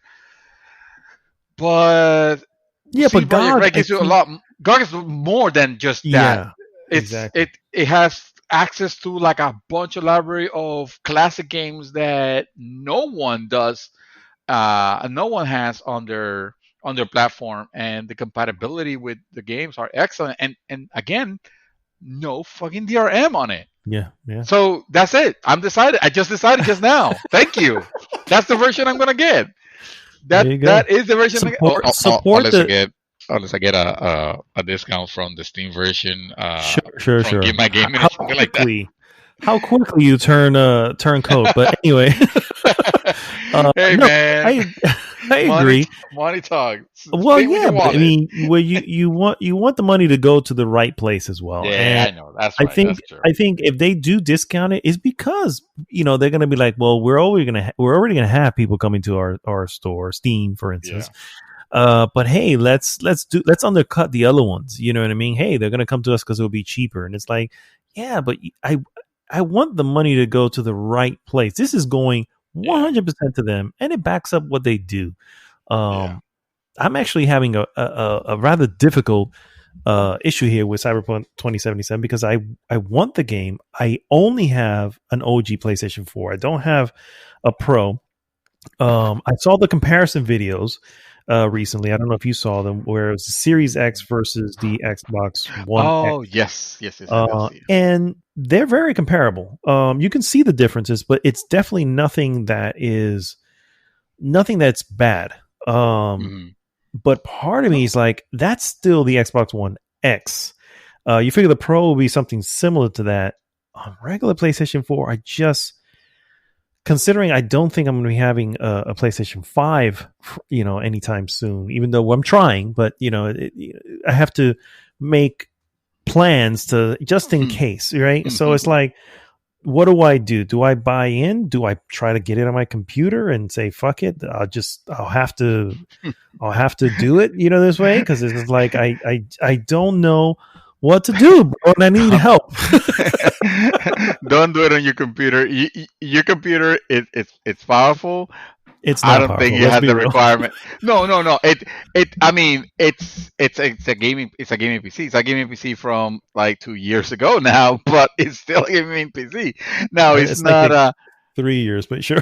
3 years. Oh, then you're Yeah, yeah, fucked. Then yeah, yeah, yeah. then don't even consider it. I mean, at that Yeah, point, just get the PS4 version. Let's but it be would real. be the same. No, that's what I'm trying to say. It would probably be the same as getting the PS4 version, which will probably be really not good. So I mean, here's the deal. Part of me is saying, okay, CD Projekt Red knows that a large portion of this is going to be gotten on PC. However, an equally large amount will be available on console. They're not trying to cut any of the market out. No. So I'm like, Hence you the reason it's guys, taking so long. yeah, you guys are definitely wanting to make sure it runs up. So part of me is just like, you know what? What I think I'm going to do is I'm going to wait for it to release, get some early impressions of the PlayStation OG version, and say, I'm looking to hear, you know what? It runs amazingly well considering. Mm-hmm.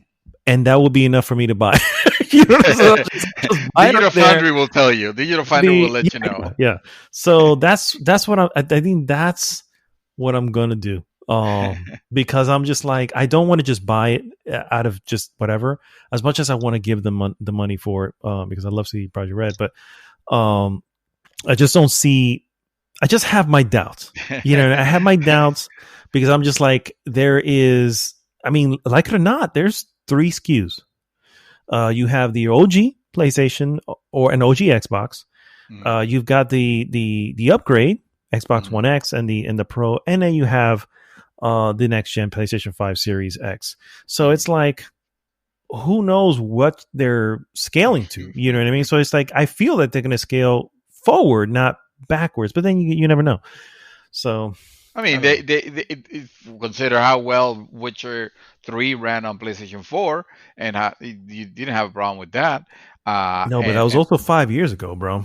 No, true, but I don't think. I mean, if they're smart, they would have scaled this game properly. I don't think this is a game that CD Projekt Red will be okay with saying, well, it wrote very suboptimally OG PlayStation. Like they will still the sacrifices that they will make. They're probably the same sacrifices that they have always had to make, to get their games to run and to run fine. Yeah. So I expect solid, so obviously solid 30 frames per second. Yes, it might have drops. Of course, the resolution is going to be lower. This is not going to be a 4K game. No, but it doesn't need to, because this is OG PlayStation, PlayStation 4. But it'll still look good. It'll still look. I'm hoping. I have hopes, because the whole deal is I don't want to wait. I feel like I'm going to, like, that's the game. That was the game for this year. And if it would have came out in September, we didn't even have this conversation. I'd be already playing it. You know what I mean? Because like, I'm not gonna wait for PlayStation 5. Although I did wrestle with that. It's just, I mean, I've watched every one of the wires. This is the game I've been really, really looking forward to for years at this point, and it's just like, now I'm like, so the game's coming out, and obviously if you have a PC that can run it, everybody's just going to jump on that. Those lucky enough to get a console will jump on that.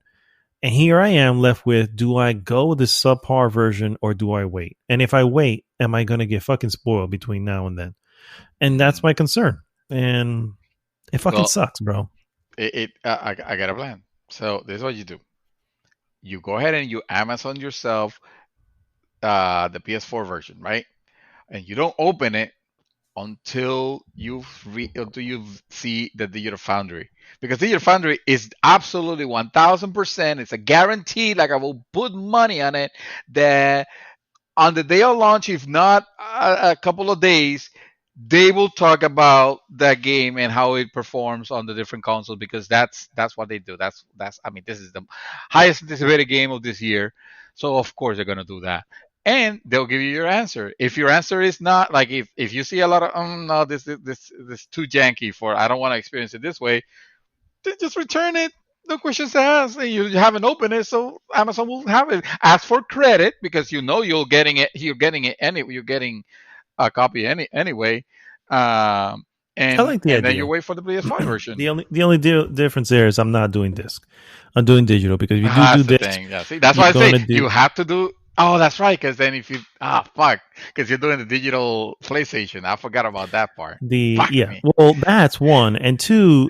The CD Projekt Cyberpunk 2077 is coming on 2 discs, and I'm like, I can't. Oh yeah, that is true. That is true. So, also, what am I thinking? You're right. What am I thinking? If you're doing digital anyway, then who the fuck cares? This is not a conversation that you have to worry about, because you will get it regardless. You don't have to wait for shipping or anything like that. Yeah, exactly. The day the Foundry says this is a solid frame per second, they have done an amazing job on even old hardware, they'll be like, clink, buy now. Done. Now I can spend the next hour creating this character. 3 minutes into the video. However, be aware that we encounter a bug that will erase your save game at any point during the game. Only on PlayStation 4. Model 10008 that only Arnaldo Martin has. Mr. Martin, Beware, do not buy I this mean, game. I know. So that they're talking to you directly. Well, that's when you wake up from Yeah. your nightmare, all sweaty and breathless, like, oh, oh man. Full disclosure, that's already a nightmare I've had. I'm just saying. Oh, there you go. Then I'm never just reciting what's already happened. But go ahead, sir. What's your news mind. beat? uh, Before I jump into my next news piece, I just wanna I just wanna give a quick shout out. Believe it or not, to Ubisoft, Oh God, dear because Lord. because listen to me. Um, on this and I believe this is a feature of all the games from now on. I could be wrong, but at least in Valhalla, I was able to confirm that your save games will work on any version of and will transfer to any version of the game that you buy. So if you have it on PC and then you jump on the console version, since you are going to formerly known as Uplay, now known as Ubisoft Connect, since you're signing in, uh, at least it brings your save with you. Which, if you're gonna make me sign into like your portal, at least that is a good reason to do so. And if you're telling me that I can buy a PlayStation 4 version of this game and then continue my save game on an Xbox Series X, that I can just go not just transgenerational, but even cross cross system. That's kind of amazing. Nobody has done that, yet. If I can bring my game from the PC and I can bring it to a console, that's great. That's great. So I just want to give credit where credit is due, because Fair for enough. all the shit that we give them, That we give him, yeah. that was actually a good idea. That's actually an excellent idea. I really like I really like them doing that. So I forgot to mention it before, so I didn't want to forget now. Anyway, speaking of cool stuff, uh, The Last of Us gets a series order from you know who? You know who? You know who? I do know him. From HBO. That's right. Hubbo. Yes. Hubbo. HBO has officially ordered a series based on the Last of Us video game franchise. HBO Executive President of Programming Francesca Ori announced today, on Friday. Though a series based on The Last of Us had been in discussion for some time now, Friday's announcement reconfirms HBO's intent on the show and attaches a few key names to the project. Writing the series are The Last of Us creative director Neil Druckmann and Chernobyl's writer Craig Mazin, or Mazin maybe. Sure. Uh, Druckmann will also be executive producing the series alongside Cheryl Strout, Chernobyl and Game of Thrones, as well as Naughty Dog's president Evan Wells and PlayStation production Assad Kisibash. I apologize if I mispronounced that. And Carter Swan, also from PlayStation production. Because PlayStation now is TV, TV, TV. No, I'm kidding. I'm kidding. Uh, HBO is partnering with Sony Pictures television series on the television series. Sorry, with PlayStation Production, World Games, and Naughty Dog all co-producing. And then there's a quote from Orsi that says, "Craig and Neil are visionaries in a league of their own. With them at the helm, alongside the incomparable Caroline Strauss, this series is sure to resonate with both diehard fans of The Last of Us games and newcomers to this genre-defining saga. We're delighted to partner with Naughty Dog, Word Games. I think I called them World Games before. Sorry, Word Games, Sony, and PlayStation to adapt this epic, powerfully immersive story." End quote. The Last of Us evidently won't be the only video game property that Sony hopes to convert into a TV production. Hmm. Uh, there's a quote that says, "We are thrilled to be working with HBO and this fantastic creative team to bring the Last of Us series to life," said Jeff Frost, president of Sony Pictures Television Studios, and Asad Kisibach, head of PlayStation Productions. PlayStation's innovative storytelling and ingenuity is a natural complement to SPT's creative focus, so Sony Pictures Television. Our collaboration is a great example of our one Sony philosophy at work.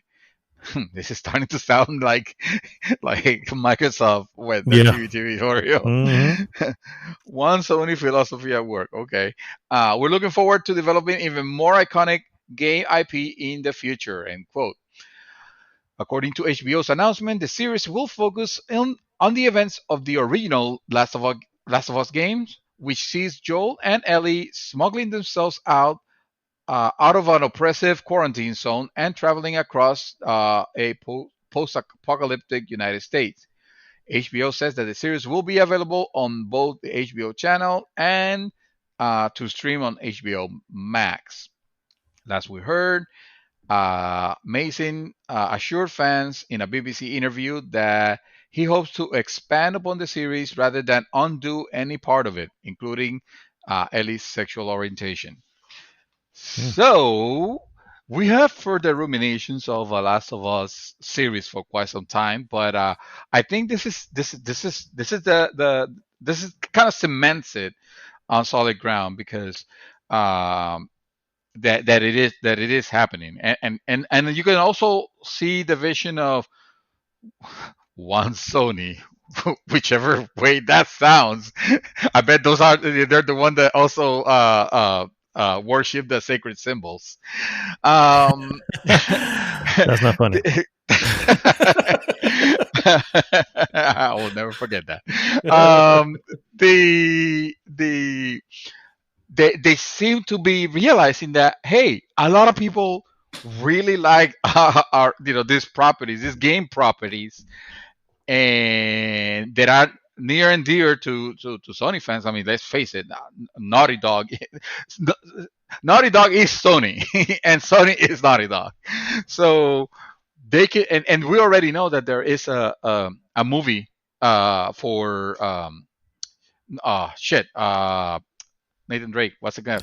Uncharted. Yeah, Uncharted. Thank you for Uncharted. It's in the work. We've already seen sets from it, and now bringing this to HBO, which I mean, Last of Us could bring the type of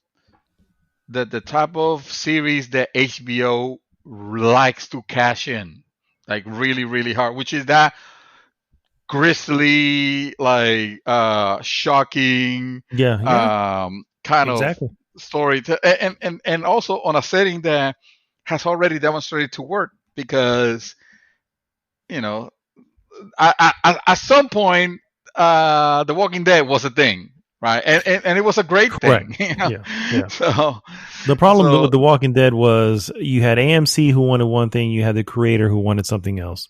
Yeah. Then you had the original comic book guy who was like, I just wanted to be close to whatever. And you have these fighting, whatever, and multiple showrunners because at some point I think two of them got let go. The original one got let go, then somebody else got let go. And it's like, what the hell? When you have that, you have a no good product. What I will give HBO, which I feel like I've been talking about HBO way more than normal on any episode, but what I will give them is that they will, they will give creative freedom. You know what I mean? And my only concern, the fact that it's a series will probably work much better for this particular IP. So I think that'll be a good thing. My only concern is it's with Ellie, it's with Joel, it's kind of treading what you already know. And I've always felt that The Last of Us had a bigger world that can probably pull from. But then again, I guess if you're going to do it, you have to have something that's linked to to what people know. So I mean, Yeah. that's now Yeah. as far as the TV, you know, That's a no joke, by the offense way. to Microsoft, but Sony has history with TV, so they're not making Boom! shows. What do you have, Microsoft? MSNBC? Yeah, just saying, just saying. Not that it's a good thing. Not that that should be, not that the line should be blurred in any way, but Mm, at the same time, they have a history of making good shows. Cobra yeah. Kai, for the record, is one of Sony's shows. So, The Boys, they have a good history. So, Yeah. I also like the not so much idea. the films, but I also like the idea of they actually, they're not giving this to someone to re-envision what the series could be about. I mean, they have Neil Druckmann directly, what is it, involved. Yeah, yeah, co-producing, yeah. or at Hmm. least involved. I forgot what his thing was. Or creative director. So you could at least expect it to be very close to the source, and just expanding from there, because obviously they will need to make a TV series, and hopefully a successful one that they can just milk their money's worth, Milk. Yeah, exactly, exactly. so yeah, And I'm excited. hopefully they do it right. That's really what it comes down. As long as they do Yeah, it right, I will be okay with it. So, yeah, but yeah. all right, guys. My next piece: Japanese gaming giant Capcom has confirmed it's been hit with a major cyber attack, in which hackers stole the data of up to 350,000 people. A company known for hit franchises like Street Fighter, Resident Evil, and Monster Hunter said in a statement Monday that it first detected a problem on the morning of November 2nd. Capcom confirmed that this was a targeted attack against the company using ransomware, which destroyed and encrypted data on its servers. Capcom first broke the news of the suspected attack on November 4th, and on November 12th, it publicly announced that some corporate information and data belonging to 9 present and former employees had been stolen. Its Monday announcement So confirmed, however, that the scope of the attack was far broader and may have included players' personal data. The company estimated a maximum of 350,000 personal data may have been stolen. This included the data from players, shareholders, plus former employees and their family members. Capcom said it will contact anyone who it can confirm has definitely had their data compromised. So yeah, this is in essence, in short, you know, it's a sad day for the internet as usual when these things happen. So dude, this is how far back is that news piece? I have it 4 days Right ago. now, 4 days ago. Okay, yeah, Mhm. because I was gonna say this attack is actually exponentially worse that they originally realized. They are some of the things. Obviously, it's bad enough that data on customers have been leaked out, but also information about their financials, Mhm. their dealings, Yeah, their upcoming their releases. Yeah. their upcoming releases, again, Mhm. games that haven't gone out, source code of games that are out. It's crazy. It's crazy bad. In summary, things like Resident Evil Village details, Mhm. including the current release, an April launch, and a demo to be A released planned April before launch. that. Yeah. Mhm. Yeah, a planned April launch. Monster Hunter Rise on PC for October 2021, with demos on Switch on in January. Monster Hunter Stories 2 on PC. Uh, Information on the source codes of DMC 2 and Umbrella Chronicles. I didn't even know that it was going to be a DMC 2. And also interesting tidbits like they paid Stadia, like Stadia, sorry, Stadia pay Capcom $10 million to put RE7 and RE8 on their platforms. These numbers are never disclosed. No, So, no, they're not. so you can see the amount, and so, which leads us to think of exorbitant amounts. So I mean, not that $10 million is it's it's not chump change. Yeah, it's not a spit in Um, the bucket. no, absolutely, absolutely not, Yeah, absolutely not. It says Sony paid $5 million for Resident Evil 7 VR, time DLC, and demo exclusivity. So $5 million. That's all that is cost. All that it costs Sony. you think it would Yeah. cost more, but I guess, Hmm. yeah, yeah, They were not. yeah, They yeah. didn't have to. There were some details on that as well.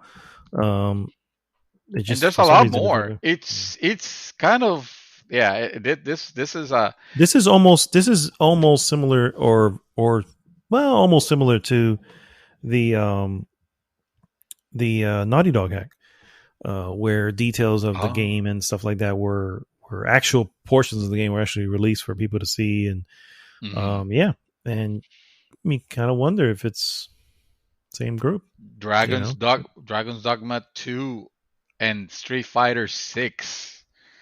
So, Hmm. oh man, this is, yeah, It this is definitely this is quite hurts. a leak. Well, one, obviously it hurts the personal information that may have been used, but it also hurts For sure. stakeholders and stockholders, because like, okay, well, you know, we don't know what the plans, and have hearing these plans can affect how they come out. You know what I mean? Can affect and on top of that, affect how they're received when they do come out. So Yeah. yeah, that Well, kind of now, sucks. I mean, now with them in the open, it could have an impact on their financials, because people could be excited or just plain Yeah, disappointed. That's all you have. Final Fight remake. Yes, they're making a Final Fight remake. That'll be interesting. I'll be excited about that. yeah. I was gonna say I'm kind of cool in that. I'm kind of okay with that. I Yeah, mean, they're already planning the Ultra Street Fighter 6, and Street Fighter 6 is not out. So it just goes to show like how deep this went. It's kind of like, whoa, yeah. fucking hell, man. That's not bueno. That's not bueno. Let's see. I'm just I was that was gonna be my next piece, so that's why I'm kind of lost now. But I found one, Okay. and this one's cool. So it turns out that developer uh, IO Entertainment, IO Interactive, the developers of the series Hitman, the Hitman series, they've revealed that they're making a James Bond game. Uh, this afternoon, a very short teaser simply showed the franchise iconic gun barrel intro and a codename Project 007. Mm. Gee, I wonder what the project could be with that name. No clue. Never heard of 007. Why A is it not follow up. just 007? But I whatever. know, right? A follow up. No, it turns out to be Hitman 7 or something like that. They just skip a bunch of Hitmans. A follow up tweet from the official James Bond account reveals uh, this will be a new Bond. This will be a new Bond and an original story for the agent. The tweet is Project 007, working title. It's a brand new James Bond video game with a wholly original story. Earn your 00 status in the very first James Bond origin story to be developed and published by IO Interactive. The license to make a James Bond video game has been left in the wilderness for years, and it has decided and it has decidedly mixed fortunes during its various periods of ownership. Yeah, there have been some good ones and not so great ones. Uh, there has been genre-defining James Bond game classics such as Rare's classic GoldenEye 007, decent attempts such as Eurocom's Nightfire. Oh yeah, I remember Nightfire.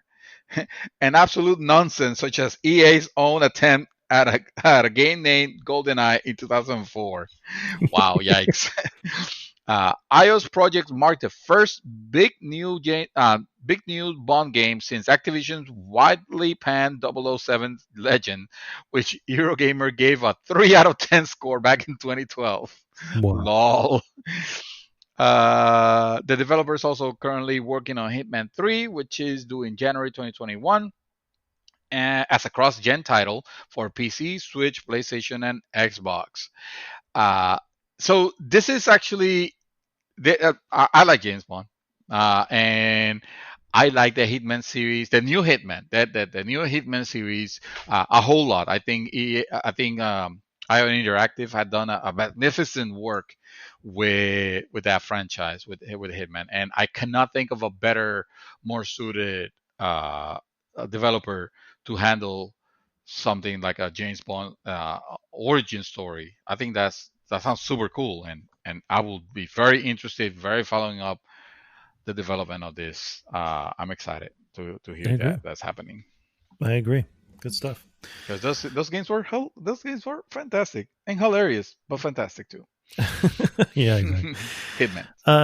My next piece, guys, video game holding company, Embracer Group, which now oversees the development of Saints Row, Darksiders, Metro, and Time Splitters series of games, has embarked on another spending spree, acquiring 13 new companies. Revealed on the Embracer Group blog, this is the parent company, by the way, of THQ Nordic. So you can kind of see, you know, you can kind of see why this is just oh god, they're just acquiring everything. You know, They just has whatever acquired is in the has acquired 11 game studios. And these game studios include I'm not going to go through the list of it, but anyway, includes Shadow Warrior developer Flying Wild Hog and the team behind SpongeBob SquarePants, Battle for Bikini Bottom, Rehydrated, Purple Lamp Studios. Full list of developer acquisitions can be seen on their blog posts. It just includes Goat Simulator collaborators, Coffee Stain North, Pinball FX heralds Zen Studios in Newcastle. Pinball FX is very big on mobile, for the record. UK-based studio Silent Games, who are working on a series of games within a new co-op IP due in 2023. Anyway, there's a lot. There's just too many. It's like I don't know, man. I bring it up because we all know that THQ Nordic was acquiring a lot of different IP and stuff like that, and we didn't even know what they're going to do with it. And here we go. Their parent company is like, "Hey, we can get in on this. let's just get some more." And so they're starting to feel a lot like Tencent, honestly. So I don't know how I feel about that, but anyway, it's a small piece. Just wanted to share. There's 11 studios and then game studios and 2 non-game development companies, which is Sandbox Strategy, which is a PR firm, and Quantic Lab, which is a Romanian QA specialist. Obviously, putting all those together, you have yourself quite a team to reveal. Now, Embracer Group has 118 games in development. Oh my god! Okay, I want you guys to sit back and think about that for a second. Super mega shovelware. That's what it sounds like. Yeah. I mean, again, it stretches across console, PC, and mobile. So obviously, a good portion of that is probably mobile, but still, there isn't a company. Bethesda doesn't have that many fucking games. Fucking Microsoft does it. Sony does it. It's just no one has that many. 118 games. Yeah. Anyway. I mean, that's it. Believe it or not, it's not unheard of to have, because it's not unheard of to have games in. They say development, but they don't mean like real It could be coding or anything like that. It could be on any. Yeah. It could be ideas for and they just want it to sound impressive, and instead it just sounds like, what the hell are you doing? Like, you're not focusing on anything. You're just trying to throw a bunch of crap to see what sticks, and that could be dangerous. Yeah, I agree. I don't mind. I don't mind THQ Nordic acquiring this. I'll tell you why. I like the fact that through them we have had a resurgence of the B title games. The mid tier, yeah. The mid tier title. There was nothing wrong with that. I hate the fact that every game that comes out now it just wants to reach that AAA status. Uh, because AAA status means more sales. Yeah, I get it. But not every developer has the job to accomplish that. And sometimes the failures are impressive. They don't necessarily have all games don't necessarily have to be like the super AAA titles, and there was nothing wrong with playing again. What's that game that the dungeon something I forgot now. I guess No that's the idea. only Darksiders. There's nothing Darksiders. with Oh, bringing yeah. a Darksiders Genesis, for example. Again, or reworking uh, Titan's Quest.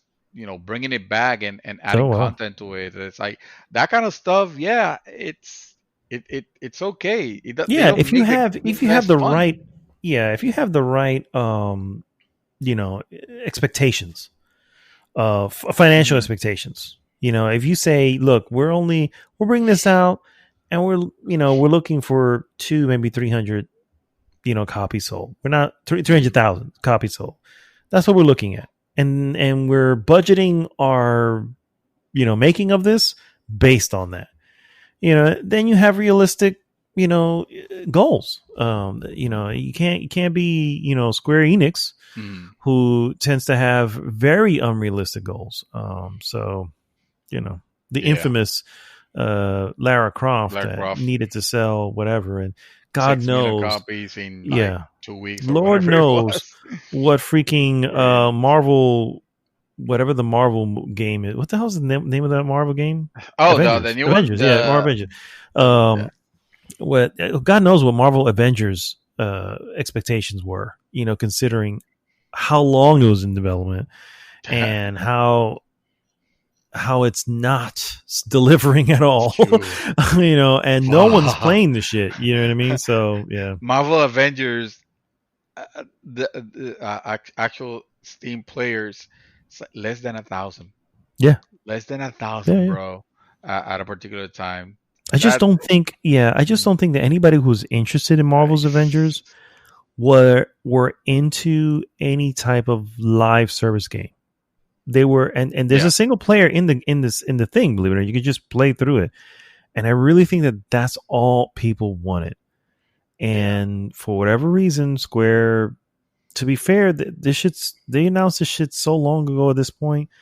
Back then, games of service was the up and coming thing. You know what I mean? But here we hmm are in 2020, and it's not such a up and coming thing anymore. no, You know what I mean? So yeah. no, But no. They could have done something special with it, especially with the studio with the studio they have at the helm. I mean, they're the ones that made the aren't they the ones that made the Lara Croft yeah, reboot?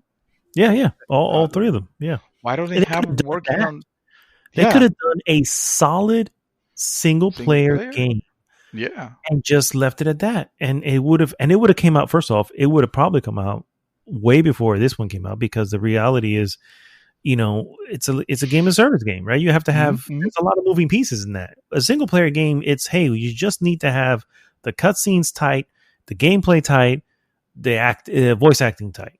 You're good. Yeah. Here you have to need all that. And on top of that, you have to have your currency system working. You have to have your Net online code. code working.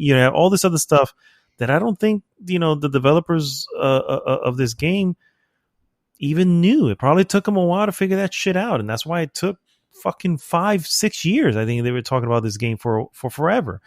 And now you have 5-6 years of development, and you're not going to make that fucking money back now. You're done. It's not Yeah. going to happen. So, and especially with the player count at under 1,000, no fucking gas game right now is under 1,000 at the moment. You know what I mean? Except for Yeah. bullshit ones that nobody fucking plays, that we don't even know about. You know what I mean? So, yeah, I think they're dead That's in the water, man. that is. I mean, that yeah. That's another one that we'll see.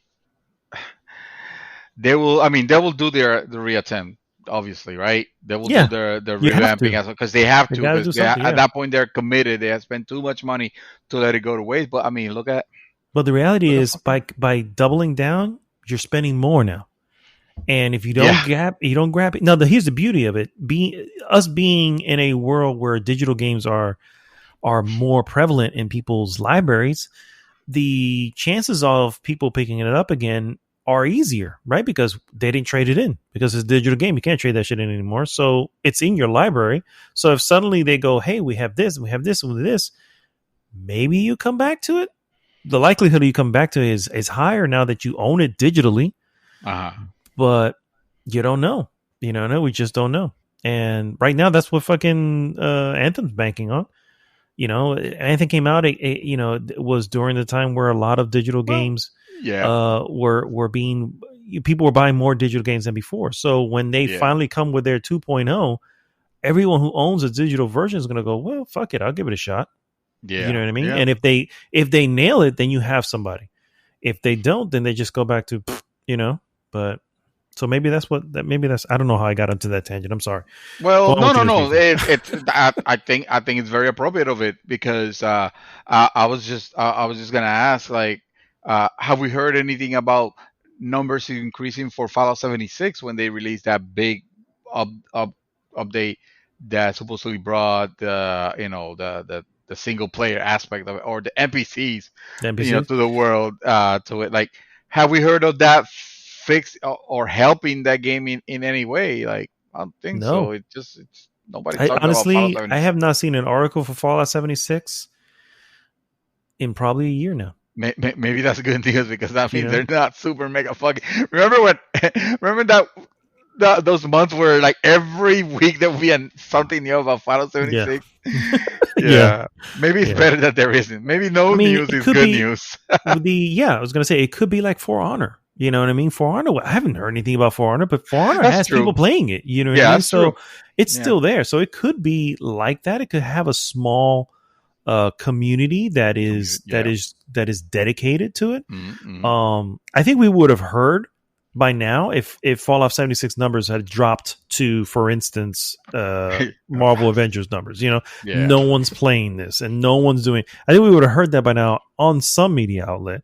But I think we also would have heard of the rejuvenation of the game by the Yeah. same media outlets because they would say, "Hey, people are it's gaining This more, game is whatever." good now, Yeah, yeah. like they did I for No think Man's it's Sky. really. I think Fallout 76 is literally right where fucking For Honor is. It's one of those that no one talks about because if you're not in on it, you don't care about it. You know what I Yeah. mean? And those people who are in on it, they're not trying to game move people. They're just like fuck it, let them. I mean, that world only had like 30 people in it, right? Because it wasn't this massive. The way they developed their thing, you only needed 30 people within the wasteland at a time. You know what I mean? Everybody had different wastelands, so I don't know. Maybe it's just surviving on its own. Yeah. Yeah. Yeah. Well, we could only hope. This little tidbit of news, it's interesting. Sony says there's news to come on a PlayStation response to Xbox Game Pass. What? Oh How boy. did we not lead with that? Because it's a So, rumor. Sony, it's not a rumor because Sony's Interactive Entertainment CEO himself, Jim Ryan, says there, there's news to come on PlayStation's response to Xbox Game Pass, Microsoft's popular subscription-based game service. In Mm. an interview with TASS, which they just spelled it TASS in capital letters. I'm not gonna bother finding out what that is. Uh, Ryan was asked about how PlayStation will respond to Game Pass, which has become an increasingly attractive value proposition for Xbox in recent years. While not explaining exactly what the response will be, Ryan did make clear that there's actually news to come, but not just today. But just not today. Ryan went to point out that PlayStation already has its it's now subscription service. Okay, Mm, okay, mhm, Ryan. he mhm. he presumably also not talking about the existing PS Plus collection, which bundles a number of classic PlayStation games into the cost of a PlayStation Plus subscription. Likely, any further response will either be a new service or an addition to one of the above. Xbox Game Pass offered over 100 games as part of its monthly subscription, including all new release titles from Xbox Game Studios. As its ultimate tier, that includes Xbox Live Gold, EA Play, xCloud, and currently a 30-day subscription to Disney Plus. Okay. No HBO Max, huh? It's been a huge success for Microsoft, with 70% of Xbox Series X and S owners subscribing to Game Pass. So, this aren't rumors, my friend. This is Sony brewing something. Yeah, Now, it's not confirmed either, sir. no, So I mean, yeah, no, no, yeah, no. It's when they, I mean, they're not saying what it is, but when yeah. they're saying, "Oh, we're working on something," that is confirmation that at least something is happening. They're not just saying True. like, "Oh, we don't believe." It's the because Sony, they'll be they'll be like dismissive, like we don't think that is the proper business plan for us, or the proper fit for our players. Like, Yeah, remember, yeah. they always like to decide for their gamers what's good for them because they're like Apple. Correct. So, Exactly. Hence the so reason where I'm like, let's wait a second, because Sony's also very good at making it seem like they're going to deliver exactly what they want to deliver, and then what they do deliver it's misses the mark. PlayStation And now. okay, yeah, yeah, exactly. You're like, I guess this is good. So, while yes, obviously the point is to address their Game Pass, you know, Yeah. the answer to Game Pass. Uh, it still remains to be seen. I don't know if they're going to go full in on making an exact or something similar. So we'll see. I mean, would you imagine that That if would be something like that were to insane. happen, Yeah, that'd be yeah, that would be. that would be And insane. Yeah, considering how that, I mean, this is doing well. They're seeing how well this has been doing. Uh, uh, Microsoft. Microsoft, with even with the discrepancy on of console, sold, because even this releases, I didn't bring it as part of the news, but they were saying, yeah, Xbox X and S have been the most successful launch that they have had in the history, but they're still trailing behind the PlayStation 4. It's like it's not even close, to those Yeah, numbers. So, that says it all. even with that, Game Pass have been actually serving them really well. Yeah, no, for They sure, for they, they sure. obviously have a revenue there. Sony can be And looking let me at tell that you, like, go yeah, ahead. exactly. I was gonna say, let me tell you, if they suddenly introduce, this is why I don't think it's gonna, because they also don't need to. They also True. really don't need to. So they can do something halfway and still be okay. Now, Yeah. me as a gamer, I'm gonna go, okay, you guys half-assed it. Your Yeah. Sony fanboys are going to be like, "Oh, it's the answer to Game Pass." You know what I mean? This shit. So it all depends on optics, but Yeah. the reality is they don't need to do that. Now, if they do go full Game Pass, whatever version, whatever they go, if they do go that way with the exclusives that are in That's fucking the battle. Sony's camp, That'll be it, right? oh my That'll god, be it's a dagger to the heart, my friend. it. Is it? That's what I'm saying. Like I mean, it they could be, they but I don't can. know They if don't they're have gonna. Yeah, to, but they can, especially if they start seeing like, because even if they don't like it, like, I don't believe for a even with Game Pass, I don't think Sony is in any position that they have to worry about Xbox, right? um at the at moment, least in the yeah, at the foreseeable moment, future, yeah, I don't yeah, I, yeah, I at the don't moment, think yeah. so. But they also wouldn't like them to be like, there's too much good vibe on this, and there's a lot of people that are just going towards, and because I mean, it's already happening, right? People that would have never considered getting an Xbox, they're saying like, maybe I could do an entryway I'm with the doing the S. Why S. not? Yeah, Whenever it yeah, becomes available, I'm going to do a Series S because I'm like, and it's literally my Game Pass machine. Like, I'm yeah, not getting anything exactly. on it. I'm like, it's just meant to play Game Pass games, which gives me the entire library of what Xbox has. Why do I Yeah. need anything else? You know what I mean? So, yeah, that is, and you know what that means? Not only am I getting a console, I'm also giving them $10 a month. Easily. Yeah, That's what yeah, that means. exactly. That's $120 a year I'm Yeah. giving them That is just to be not part of that, that. that is Yeah. not just $60 for a game Correct. and that's it. Yeah. It's like a continuous revenue, which at the end But is what again, this this whole is what I'm subscription saying. services are about. Yeah, this is what I'm saying about Sony is I can see Sony going, yeah, let's charge $15 a month. Now, is that horrible? No, not No, really. I'll be Most services are still fucking are about $15 a month. But let me tell you, it will still be met with what? It's not $10 a month. It's just going to be one thing. Now, in comparison, and I know this is going to sound like fanboyish or whatever. In comparison, if they're going to do all first parties that Sony has, I'm sorry, Xbox. You guys have first party titles and they're good, but I'm sorry, they just don't. Particularly in this last generation, they just don't match up. And if they did, absolutely, Xbox would have done way better in this generation. But the reality is that they don't. Yeah. So if all those suddenly become agree. available on a service at $10 a month, you know what I mean? It's just I just don't. I think Sony wants to. I think that's what they're waiting for. I think they're just going, all right, guys, how do we do? Are we going to do $10 a month? Do we really want to shortchange ourselves? I feel like we have better.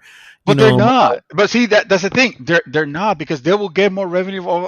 I still believe that a subscriptions service will give them more money for their games than just the normal route. I honestly think that the subscription might end up being the way that we consume our games pretty soon. Rather than what everybody thought it was. Yeah, that's the way we're consuming the movie. Exactly. Yeah, exactly. Exactly. So it has been successful, and God knows how expensive movies are to make and all that, and the revenue and all that crap. And you don't expect people to buy movies unless you're collectors. Like, I truly believe that Microsoft opened the door for it kind of like Netflix did, right? Like, I mean, not fully, but you know what I mean. It's like, now the floodgates are open. Now everybody wants to be, you got HBO, you got Disney, you got CBS, you got it's always NBC, the second all one. those crap. It's always the second one that does things that literally enjoys the fruits of the labor that the pioneer did. Like, the pioneer comes in, and sometimes it's too early, or sometimes it just doesn't take off, whatever. And then the next one that comes in suddenly looks at those mistakes, says, we're not going to make those mistakes, come in, and they just take off. Well, they can do better. I mean, they could do. I mean, look at Netflix. Nobody had this on Netflix. So and I want to say, I mean, not in the literal sense, but of the markets of streaming, like, they open the floodgates. If Microsoft were to remain competitive in this case, they could not just be like, well, we'll just keep it at our. Now they're going to have to start making partnerships like they're doing with their fucking EA, for example, or start like really closing down on their exclusivity, which means, we're talking about the Bethesda games. Maybe no, if we're gonna put it on a subscription service, we can't be giving them away on the others. You know what I mean? It's like, at that point, there's gonna be a war for real. And that will make things very interesting to see, because now, do we buy our games, or do we just decide to subscribe for them? On the service? I mean, I think Sony could actually do a $10. Hell, I'll be all upon. I mean, for real. I agree. My last piece, guys, is not as exciting as what we were just talking about now. By the way, I'm going to close with that one, because that was the high note. Okay, fair enough. Well, then in that case, we'll make this the story of the who cares. Google's cloud gaming platform Stadia turns There you go. 1 year old this past week.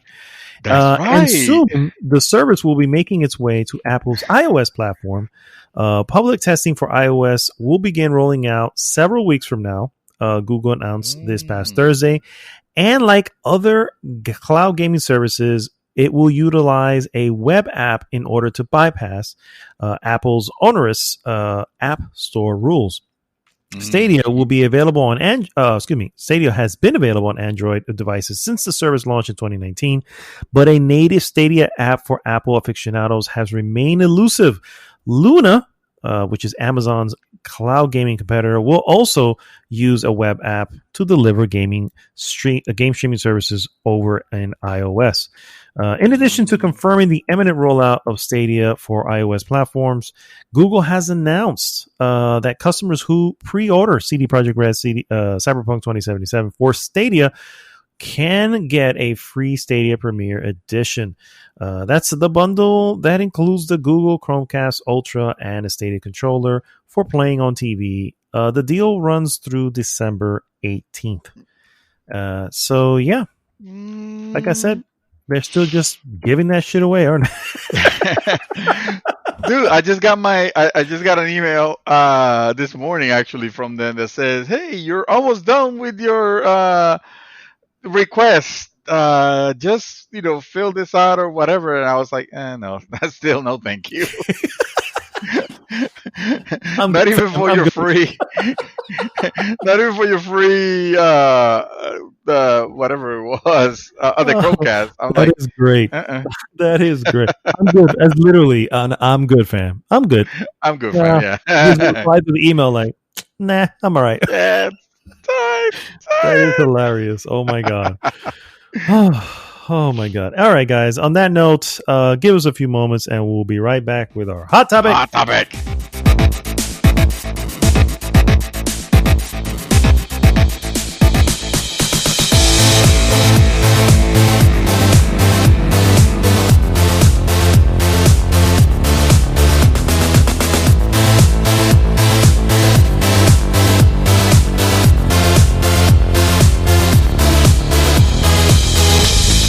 And we're back, guys, and it is time for our hot topic of the week. Sorry, guys, I had like a small stroke there. I didn't forget. We can always edit this and eliminate that awkward pause where you were gonna say trailer of the week and topic of the week, and you got confused and got me confused, and now we have to start over. No, fuck that. That shit's staying in. All right, we are obviously the hot topic again, guys. Are 2020 Game Award nominees. What I wanted to do before I even get into the nominees, I wanted to kind of go over because I'm sure there's a lot of people who are wondering why certain games are not included. Yeah, thank you. Yeah, there are 29 different categories. Dear Lord. So what's the reason why some of them didn't come in, right? A few highly anticipated and well-reviewed games were either entirely absent or nominated in one or two categories only, like Assassin's Creed Valhalla, Watch Dogs Legions, Demon's Souls, Spider-Man Miles Morales. The reason? Apparently, the reason is timing. Nominees for the Game Awards are selected by a jury of more than 95 media outlets and influencers. Ballots are sent out to these outlets on October 29th, and they are due back on November 6th, before a number of this year's biggest games were even released. Outlets also have until November 13th to send in updated versions of their ballots if changes are necessary. The voting process works like this. Outlets submit unranked lists of games for each category with at least 3 nominations in each. To be eligible, the game must have been released before November 20th, which makes it tricky to vote for Assassin's Creed Valhalla, Miles Morales, Watch Dogs Legions, and any other game released mid-November. A lot of people simply hadn't played the game yet, excepting those members of the press who had advanced copies.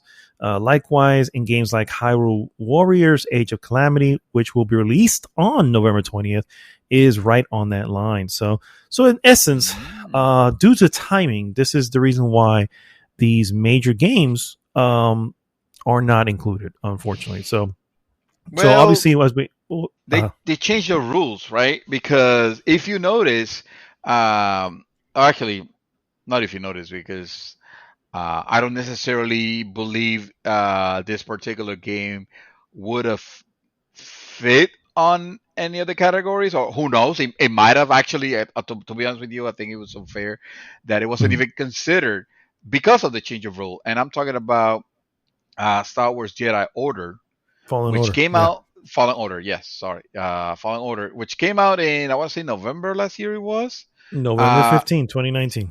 so yeah, which didn't make it eligible for last year's the Game Awards, but because they changed the rule on this one, it doesn't make it eligible on this year's Game Awards. Yep. And I could have seen that game at least on maybe one, maybe two categories at least, and the fact that you know It's out of both. Yeah, it does. It's not in last year's it and not in this year's. it's Yeah. not even considered. That's the fucked up thing, and it makes me think. I mean, that's the only game that I know. There are probably other ones that have also suffered the same fate.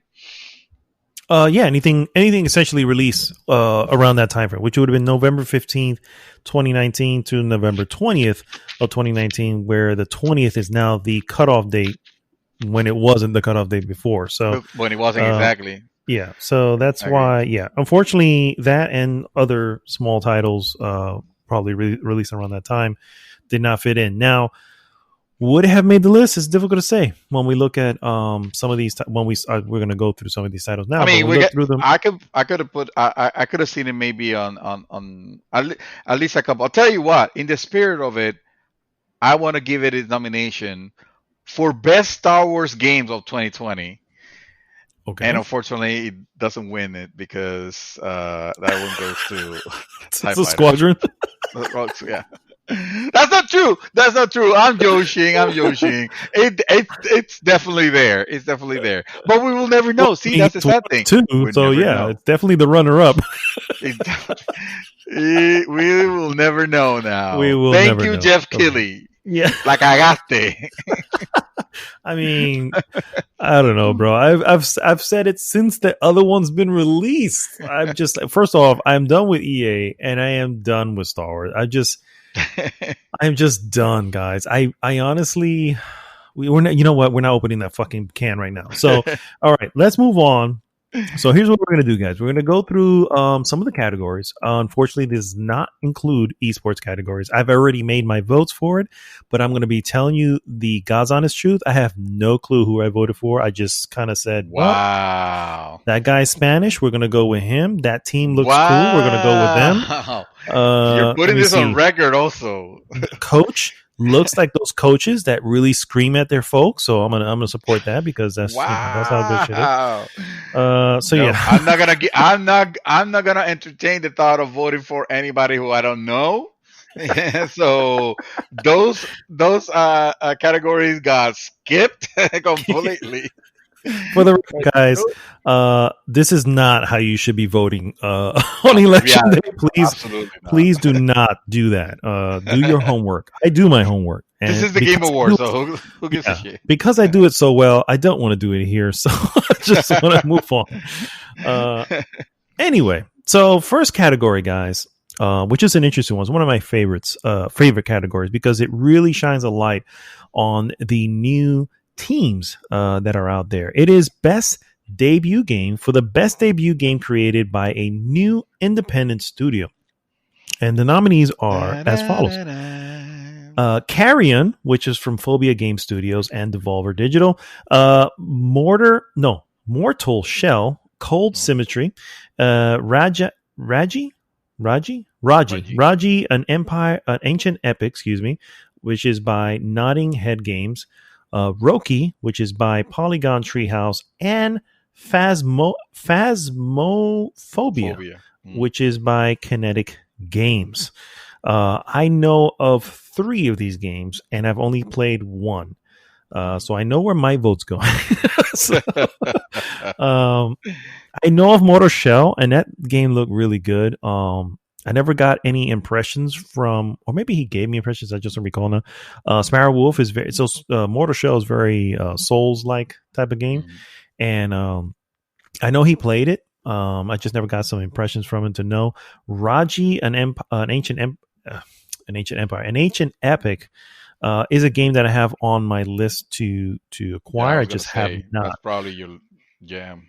Oh, that's my jam. Oh, I know it's Jam. my jam just from seeing it when it first came out.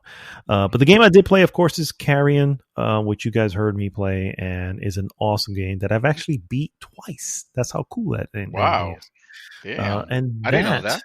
yeah, yeah. Well, the second time through is so much faster. You just kind of know where shit is. But it's just a lot of fun being this blob that just kills a bunch of scientists. It's just like it's Yeah, I didn't joyous. know that it was a double a double play a double playing a game that you will play twice. God damn it! That you will enjoy so much that you want to play it again. I thought you liked it. Like it was good, Yeah, it but was good. I just kind of just went back in, started from the beginning, started tearing shit up, and I don't know. It was fun. It was fun to do. And again, it's not a long game. I think in total maybe 4 or 5 hours it took me mm, the playthrough. It is puzzle, so and it's one of those things where it doesn't once you know the tell you puzzle, how to figure shit out. You just kind of have to figure shit out. But you are a blob, so as a blob, you don't read instructions. That's so. I think I uh, mentioned that in the thing. I was like, it doesn't explain stuff because as a blob, you where are don't you going to read. get explanations from? You know Yeah, what I mean? It's like you just have to figure shit you don't out. have Yeah, yeah, rationale. yeah. Exactly. Yeah, you don't have Anyway, reason. What I meant to say. that's where my vote goes. Sir. Any input on this particular category? Well, sir, honestly, I was gonna completely abstain from voting on this category, but I think you made a very convincing case for Carrion. If you're telling me that it's a game you enjoy so much that you played it twice, uh, this game was on my list of I'll just wait until it's super cheap. But now it's a game that I'm gonna have to buy and play. Yeah, you So should be playing this shit, dude. Come on now. that's gonna get my vote. So there you go. I just casted my vote There you go. for Very good. Carrion, Very good. All right. The next category here is this is normally a category I probably skip, but since we're the here, let's content just do it. creator. Content creator of the year. No, I'm not doing that shit. Next category. I'm just gonna go with Jan Lopez and move on. Okay, let's do that.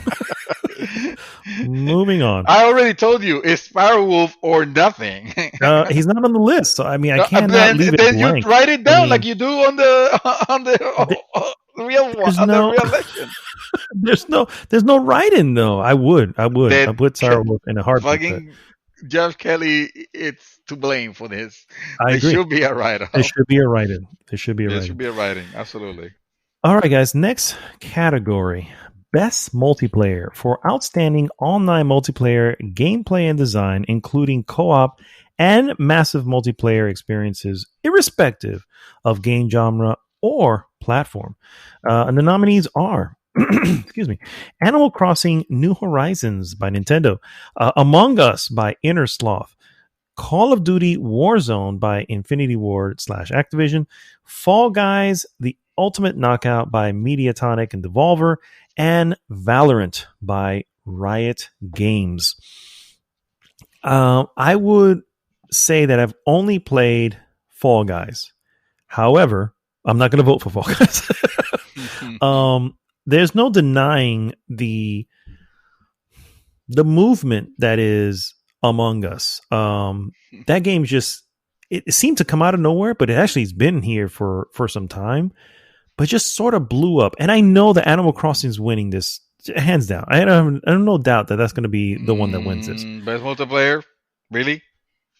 I mean, Really? it's just. I mean, I hear you. I don't think so, but Animal No, Crossing. I'm talking about you're saying you're sounding like you're saying I know Animal Crossing is gonna win this. I'm like, really, dude? I know. Where you have Call of Duty in there, you're gonna say any of these games has a chance? Yeah. I mean, I still believe that eventually Call of Duty is just not going to win this shit. So I'm still within that. If we live in camp. that in that reality, but Let's be real. I mean, It doesn't get sure. my vote, but Call of Duty is gonna win this. It is up to you guys to decide to try to change the fate of that. So if it doesn't get your vote, who did you vote for? Well, I voted for Fall Guys Ultimate Knockout.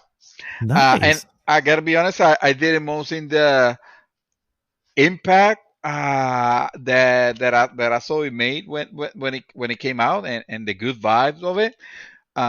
Though I do believe you are right. I think that Among Us it's a game that is quickly eroding that, you know, that not that player base, but that it's quickly gaining in popularity.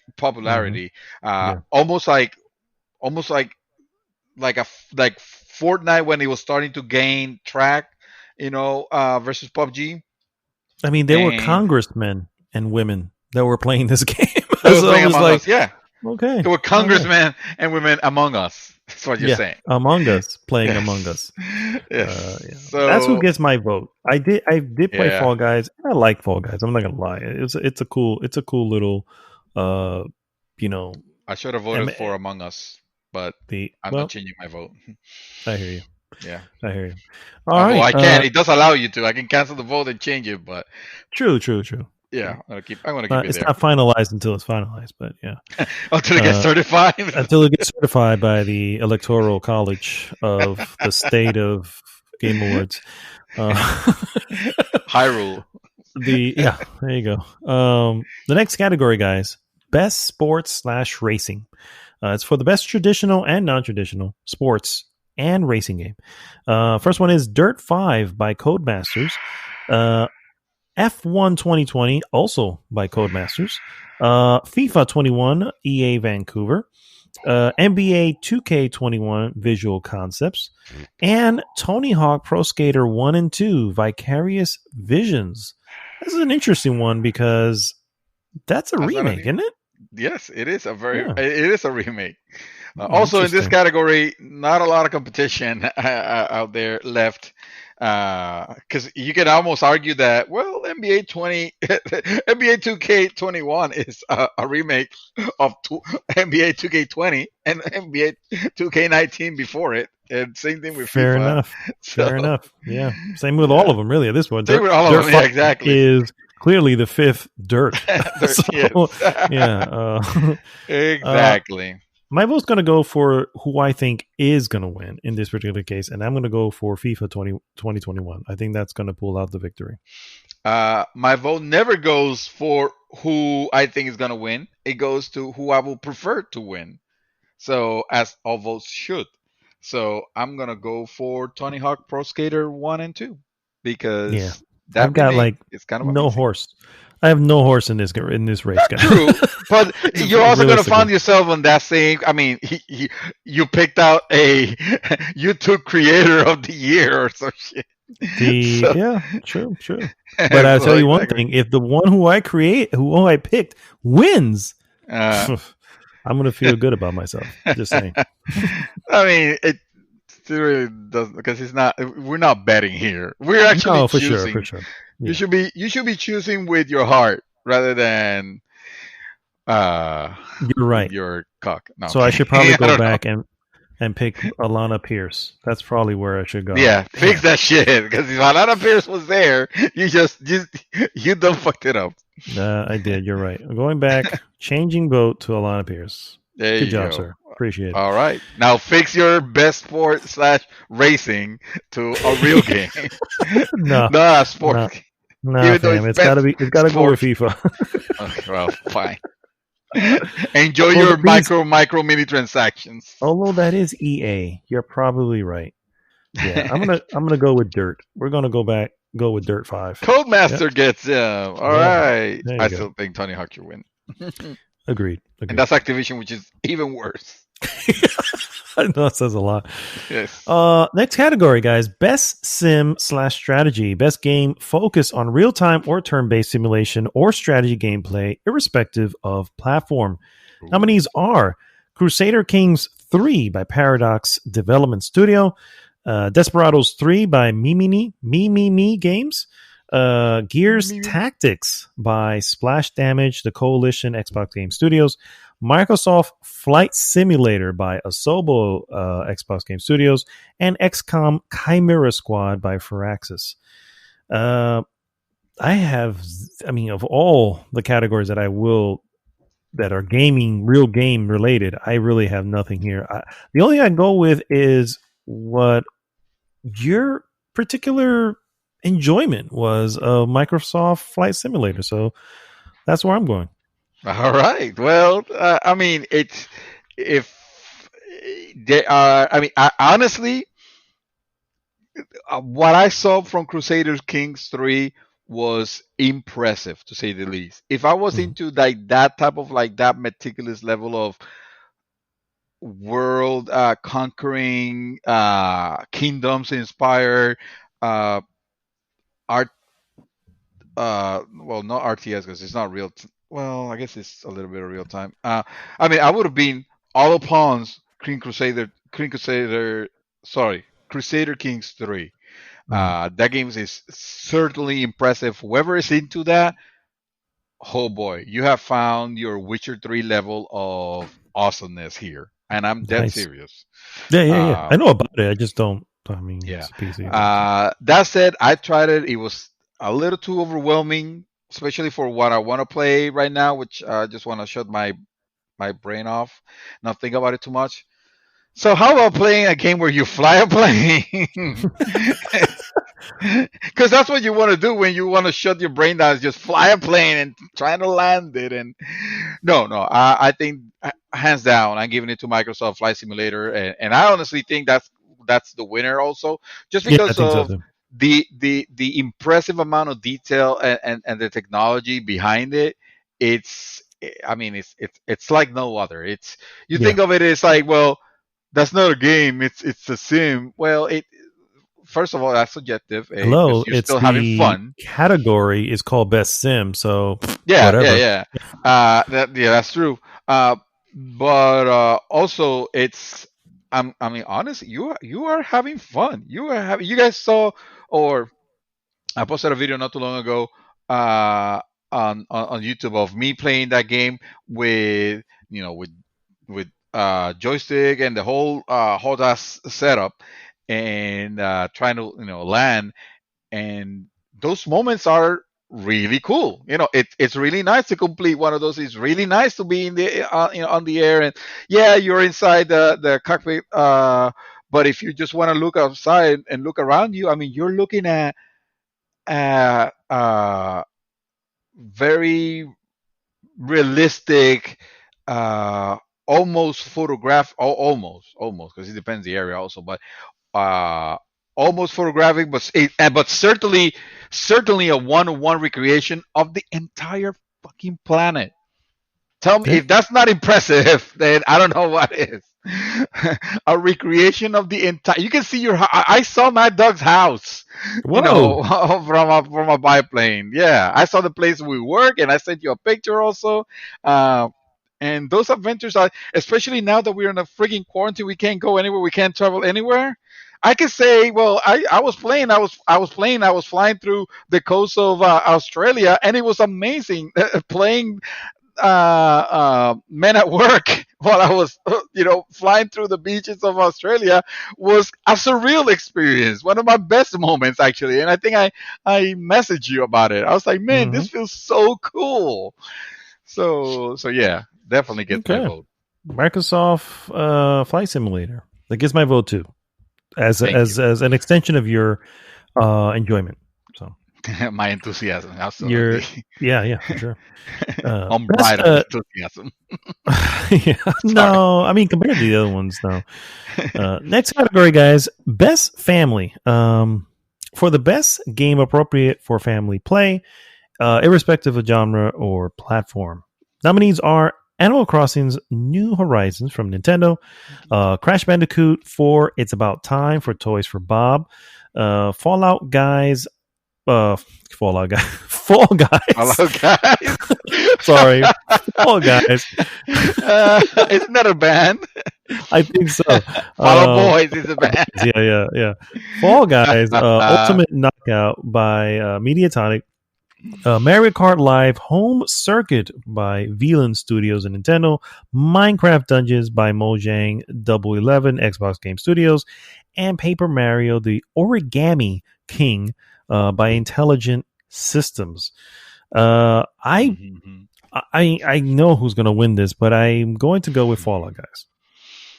I love the fact that you called it Fallout Guys again. Oh my god! You know what? That's what it's going to be called from now on, as far as I'm concerned. I forgot that Paper Mario, the Origami King, was out. That's a game actually that I want to play. I think you should play too because I want to. I'm not playing full price for it. I've seen gameplay Nintendo of it. tax is ridiculous.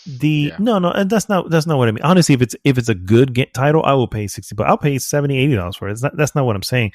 What I'm saying is I've seen gameplay of it, and I just don't think this is a Paper Mario that that moves the needle compared to prior Paper Marios.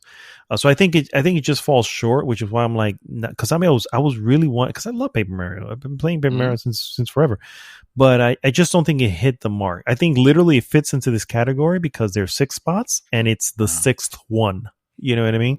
So yeah, so that's so you're saying it's like by the skin of his teeth. Correct. Yeah. If this category had 5 instead of 6, it wouldn't even be here. So yeah. Wow.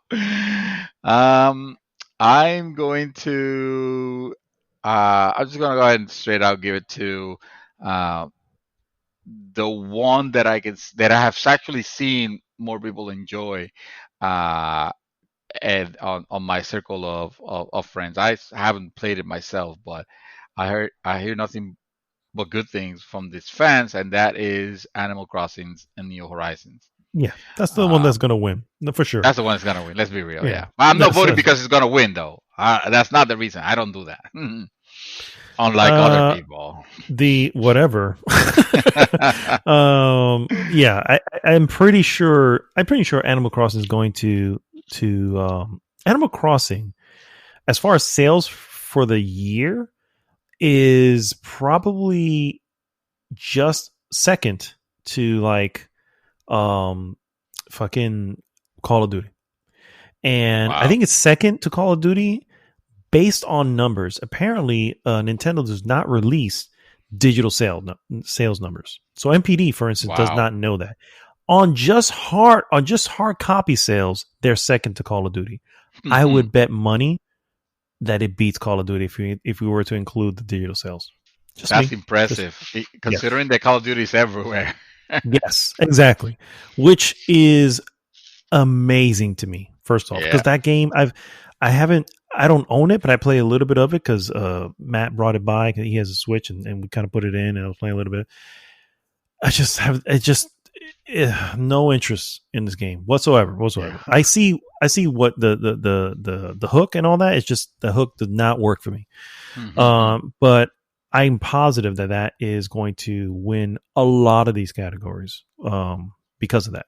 Because it's just out there. Everybody's just fucking into that shit. So, all right. Same here. Next category is Best Fighting for the best game design, primarily around head-to-head combat. And we have Grand Blue Fantasy Versus by Arc Systems, Mortal Kombat 11 Ultimate by NetherRealm Studios, Street Fighter V Champion Edition by Capcom and Dimps, One Punch Man, a hero nobody knows, the most appropriate title of all of this category. It is so getting my fucking vote, let me tell you. And the last one is Under Night in Birth X Late CLR. Who gives a shit? Who gives a shit? Exactly. Fucking studio's called French Bread. I'm sorry. You're definitely it's not an Arc Systems worst game. Of course, it's gonna have a convoluted, no nonsense title that nobody's gonna know. I mean, it's not One Punch Man because that's a hero nobody knows. that is But that is so my vote. To be fair, I'm sure that Mortal Kombat. I feel like Mortal Kombat 11 Ultimate wins here. I know by a country Street Fighter mile. 5. Huh? By a country mile.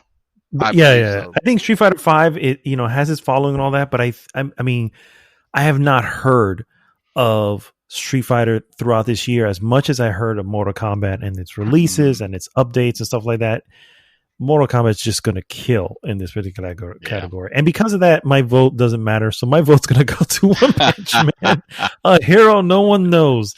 Because I have heard that as an excellent and hilarious anime. And I have it on my list. I just have not come around to it. Sir, I don't feel like you're taking this vote seriously.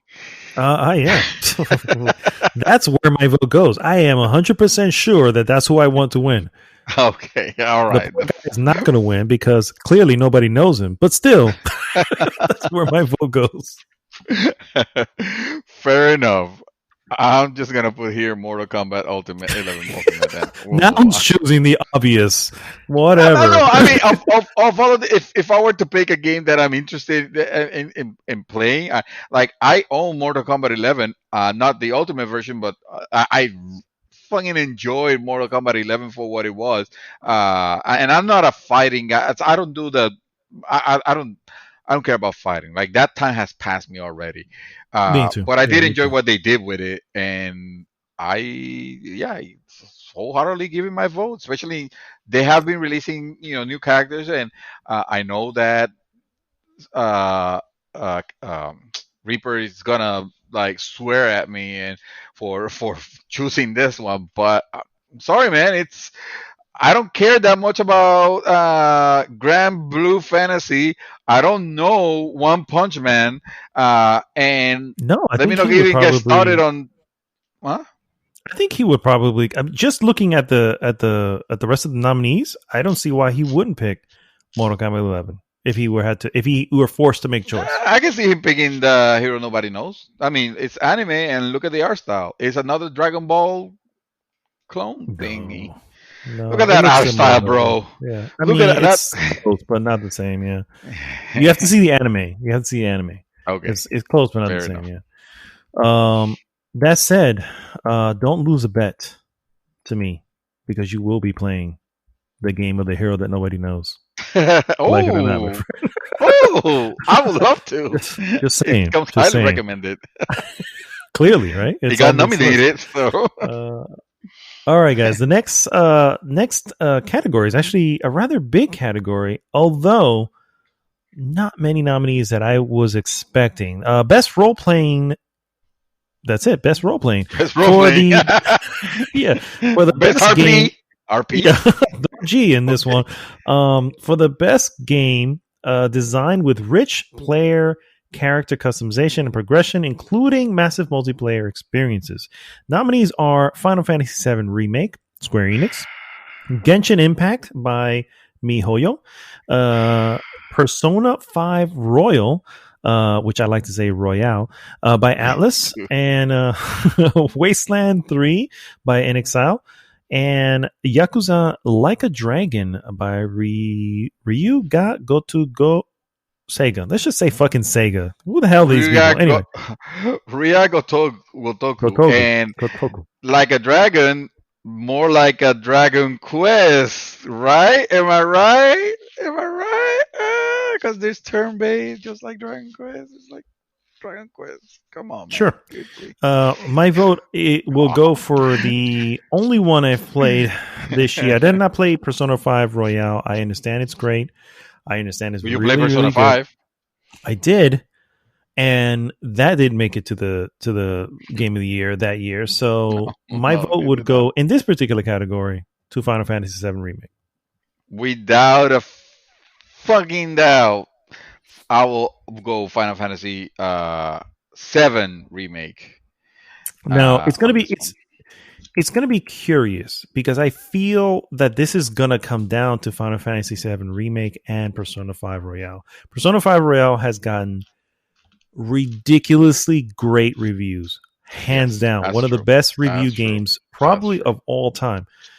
That said, you cannot underestimate the, I don't want to say the popularity, but I feel like that just the impact of what Final Fantasy VII Remake had this year. And Oh, I'm yeah. curious to see which one pulls it out in the end. This is like one of my categories. I'm going, man, it's between those two.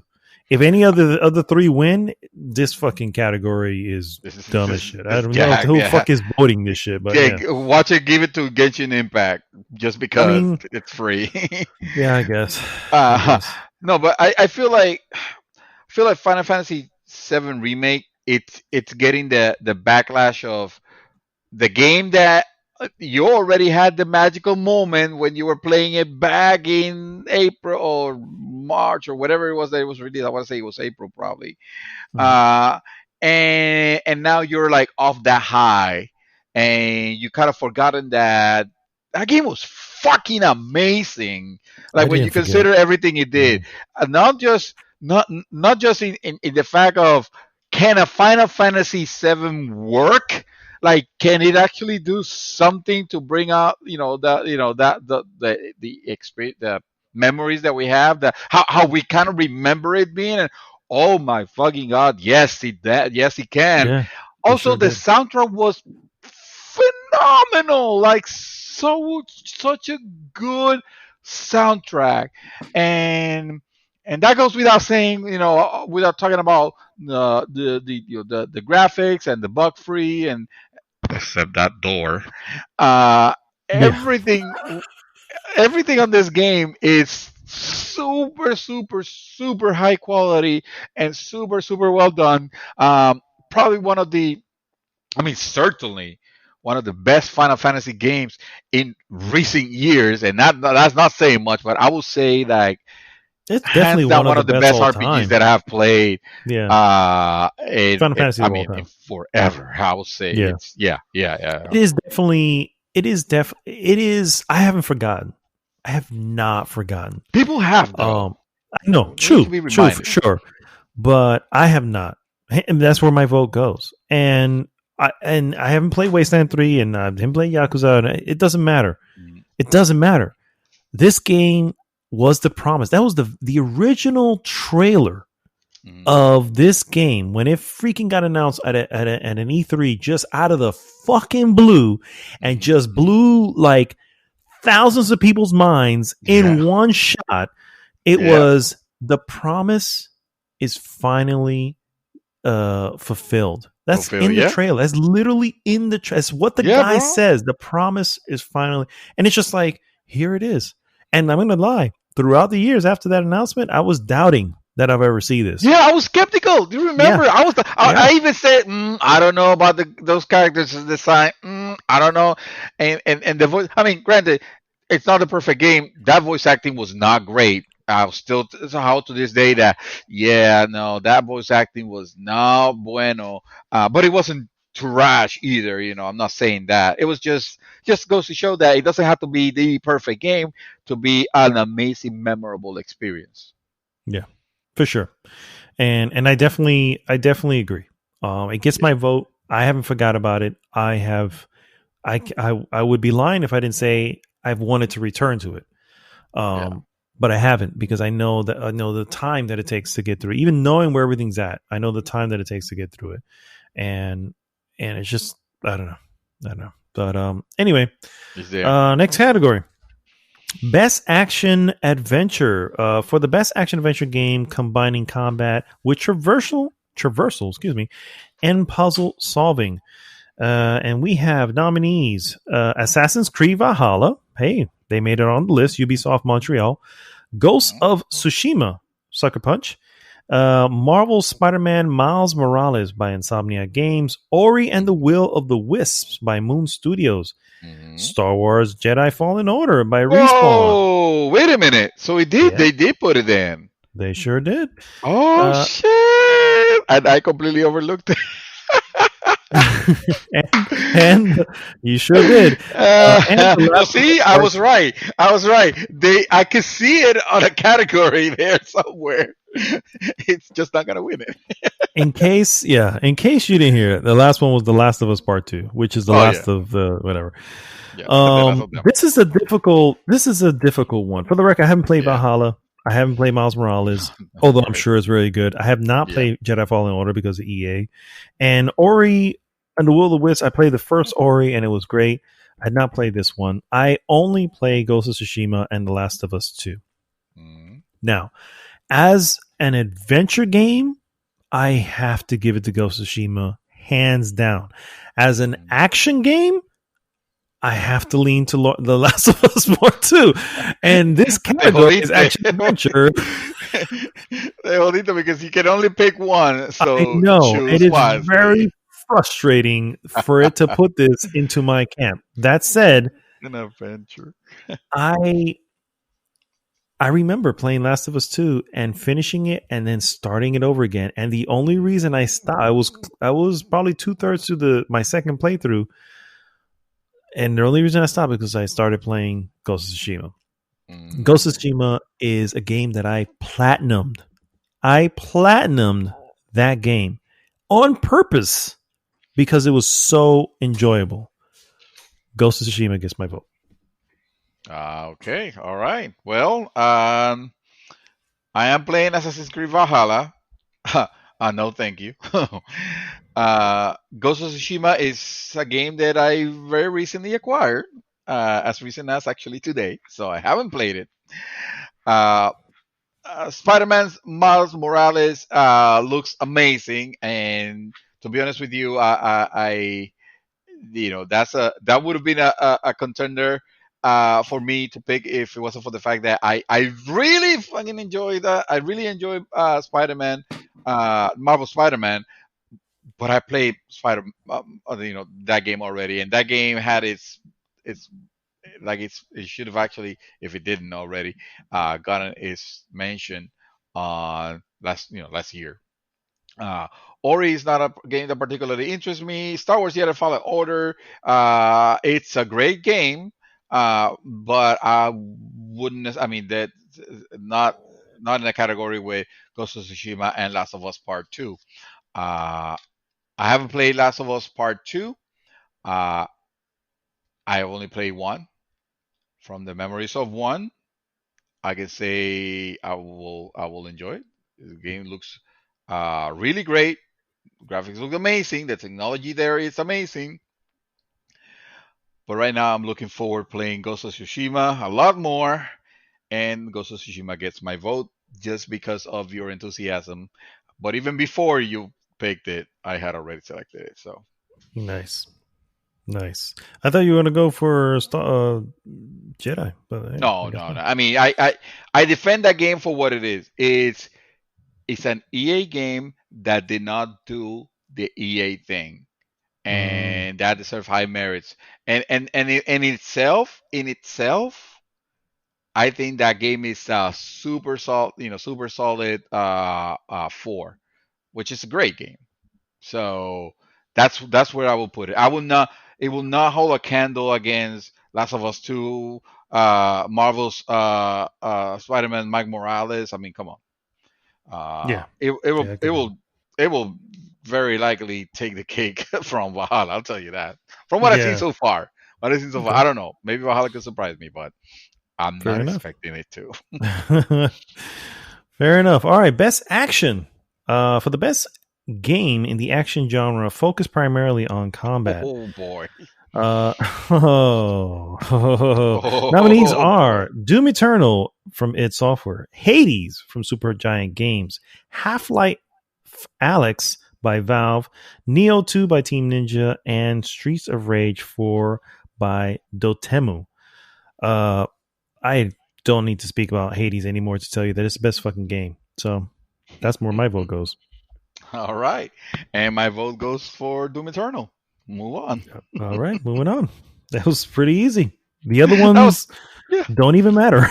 I mean, I have I can appreciate what Half Life Alex tried to accomplish, or not tried, successfully accomplished. I've heard that nothing but great games, great vibes about that game. Neo 2, we just said it. We kind of stopped playing Neo 1, even though it's a good game. But again, there's some stronger contenders here. And Streets of Rage 4, like, come on, man, what are you doing here? I mean, it's you are good for what you are, but you're in the big leagues here, bro. For real. For real. All right. Show Next International win category. The I believe it will, unfortunately, but it doesn't deserve it. I'm sorry. Wow. So, Wow. anyway, Wow. next category. Innovation in accessibility, recognizing software and or I hardware like that this. is pushing the medium forward by adding features, technology, and content to help games be played and enjoyed by even a wider audience. These nominees are Assassin's Creed Valhalla by Oh. Ubisoft Montreal, Grounded by Obsidian Entertainment, Mhm. Hyberdot by Tribe Games, The Last of Us Part 2 by Naughty Dog, and Watch Dogs Legions by Ubisoft Toronto. My Ubisoft vote giving it. goes for the one game that I know that I was able to see all the options. And Last of Us Part 2 was ridiculous with the fucking Yep. options. I was just like, I heard this that too. is insane. Yep. Insane. I heard that too. There was there was, I think we saw an article or we talked about it at some point where a delay of the fucking game had to do with a lot of these little features that they were implementing. And so at some point, I was like, yeah, I guess I can't get mad at that. You know what I mean? I can't, like, yeah, put it in there. Everybody should experience this, Yep. Yep. Um, so yeah, Last of Us 2. That's my vote. Yeah, mine too, without a doubt. I mean, I kudos to Ubisoft for implementing accessibility in their games. Watch Dogs Legions, Assassin's Creed Valhalla. Uh, I remember going through the menus of Valhalla, and I didn't read exactly what it does. I did remember seeing the accessibility menu and seeing a lot of options. But yeah, what I've heard about Last of Us 2, and I think it might have actually also been a like you said, uh, somewhere they talked about it. Yeah, yeah. It was. Uh, It's amazing. yeah, What's available to it. Anyone, but not anyone, but a lot. I mean, a lot more than usual can play this yeah. game.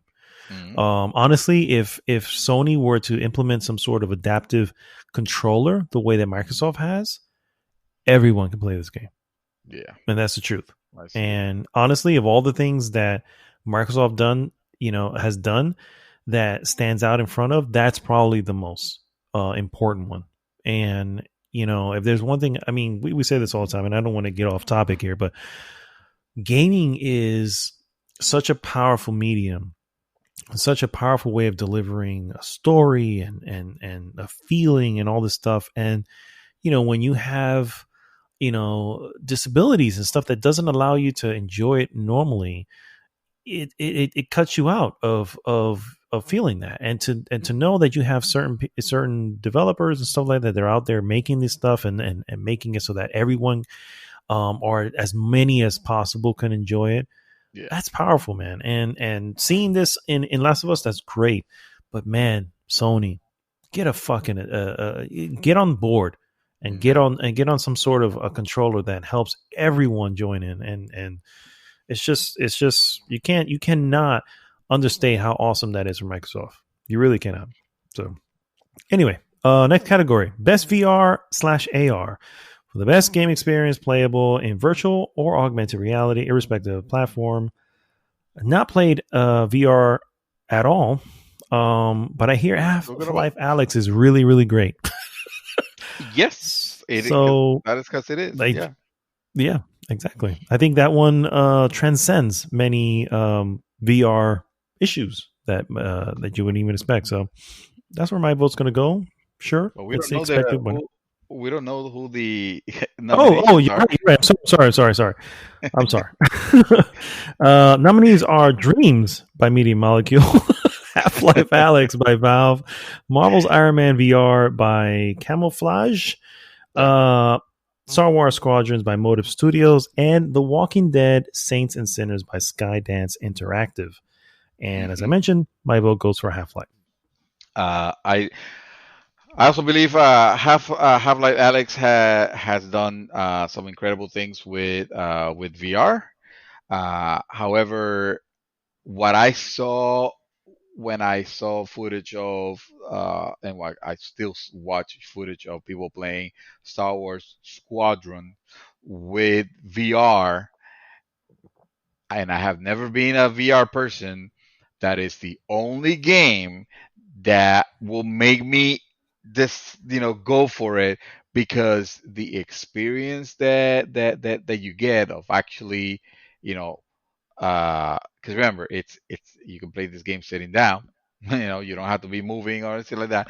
Uh, no, you can't. Not that you can't do that with Half-Life Alex a little bit, but it involves a little bit more. With this game, you have a joystick and then you have VR. That's it. That's the fantasy.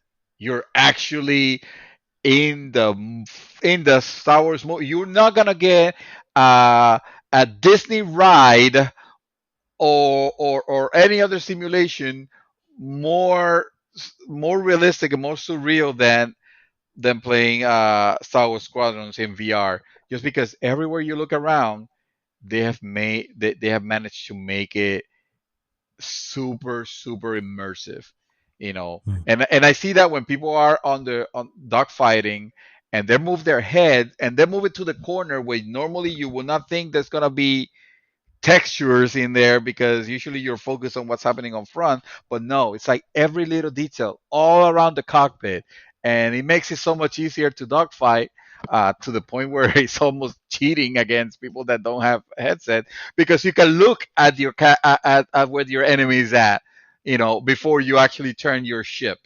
So and it looks movie like. It looks Mhm. like what you remember seeing, on it, and yeah, it's the experience that I'm not gonna go ahead and go out and buy a VR headset just for it, but somebody wants to lend me a VR headset. Wow. I wouldn't mind trying it, and That would be very sweet.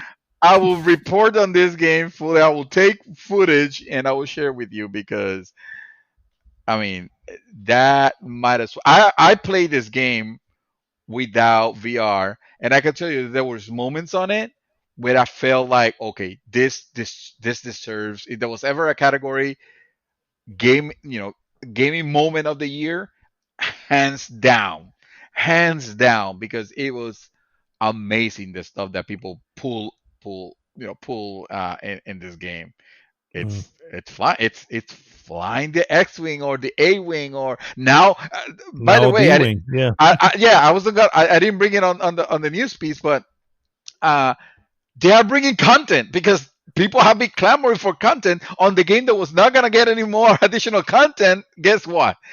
It's getting content now. It's getting a new map, several types of different weapons and stuff, and now two new ships. The B wing, which is amazing.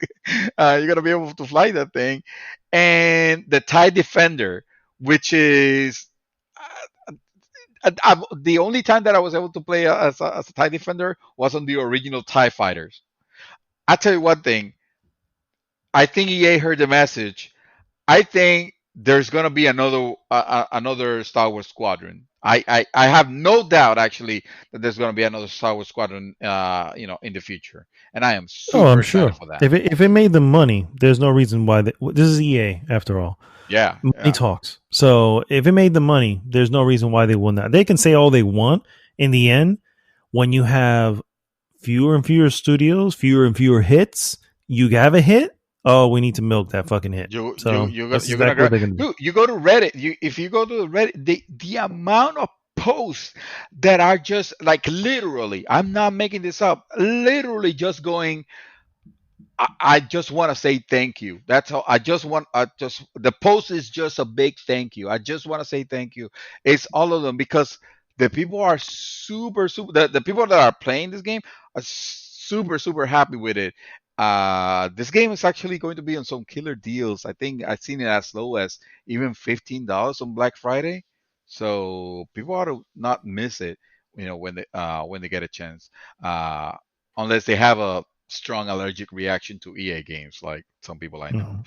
But yeah, I mean, if you speak with your wallet, if you want more games, that are not filled with microtransaction bullshit, that this is the way you send the message. You pick up the good games and you give them a big fat fuck you when the games don't do good. So Fair enough. All right, guys. Next category: the best community support. Recognizing a game for outstanding community support, transparency, and responsiveness, inclusive of social media activity and game updates / patches. Games nominees are Apex Legends by Respawn, Destiny 2 by Bungie, Fallout, Fall Guys, Ultimate Knockout by Mediatonic, Fortnite by Epic Games, No Man's Sky by Hello Games, and Valorant by Riot Games. I think we've spoken about this to the point of insanity. I don't think there's anything else needs to be said. Yeah, it's got to be Hello Games and No Man's Sky. At this point, it's just like, guys, move on. you have surpassed our expectations. Yes. Congratulations. Please move on to your next game. Thank you. This is right now the best game ever made. You already got, what? Perfect 10 out of 10. You surpassed Legend of Zelda Ocarina of Time. All right? Now move the fuck on. Yeah, exactly. Move on to your next damn game, please. Thank you. Yeah. Oh my gosh. All right. Next category: best mobile game. For the best game playable on a mobile device, nominees are Among Us by Inner Sloth, Call of Duty Mobile by Timmy Studios, Genshin Impact by MiHoYo, Legends of Runeterra by Riot Games, and Pokemon Cafe Mix by Genius Soundtree. Okay. Sonority. Sonar. See, I keep seeing D's. Do I need glasses? Dear Lord. All right. You need glasses, yes. I do need glasses. You have to tell me. I keep hearing that from everybody. Honestly, my vote's going to go here for Genshin Impact. Yeah. Because, wow. Honestly, I did not expect that. Okay. Yeah. Because honestly, I mean, Among Us is the other one really I had to go for, but at the same time, I look at Genshin Impact and I look at what they have and what they brought to a mobile game. Yeah. Respect. Absolutely. Yeah. It gets my vote too. All right. Best Indie for outstanding creative and technical achievement in a game made outside of the traditional publisher system. Carrion by Phobia Games Studio, which actually has a publisher, Devolver Digital, but whatever. Fallout Guys, yes, I'm all in on Fallout Guys. Also by Devolver Fallout Digital. Guys, you called them Fallout Guys again. I know, this time I'm all in. Oh, okay, Fallout Guys. Ultimate Knockout by Mediatonic. Hades by Supergiant Games. Spelunky 2 by Mossmouth LLC. And Spiritfarer by Thunder Lotus Games. So another point in the direction of Spiritfarer. It is even nominated for Best Indie Game, and it definitely merits being in the category. However, there's just no fighting. I know. Hades. There's no fighting Hades. Yeah, that's what I was going to say. Oh, there's no fighting Hades. I'm sorry. None of these are going to... And let me tell you, if any of them win, I'm going to be livid, bro. I'm going to be livid. I'm like, there's just no fucking way. None of these. And I love Carrion. I enjoyed that. And I like Spiritfarer. Spelunky 2. Sorry, guys. That's, Spelunky 2 actually is probably the one that is the closest because it is also a roguelike in many ways. So, and Fallout Guys is fun, but it's not freaking Hades, guys. I'm sorry. That's where it's at. Anyway, moving on. Nobody did. Oh, so you're not gonna hear from me?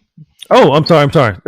No, I'm not gonna hear from you because if you're not gonna say Hades, then guess what? You don't have a voice in this one. That's what I was gonna say. I was gonna say Hades. Okay. Right. Okay. Right. There you go. Good stuff. Thank you, sir.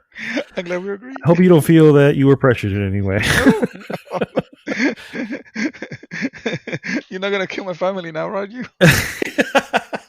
No. No, we're good. Okay. We're good.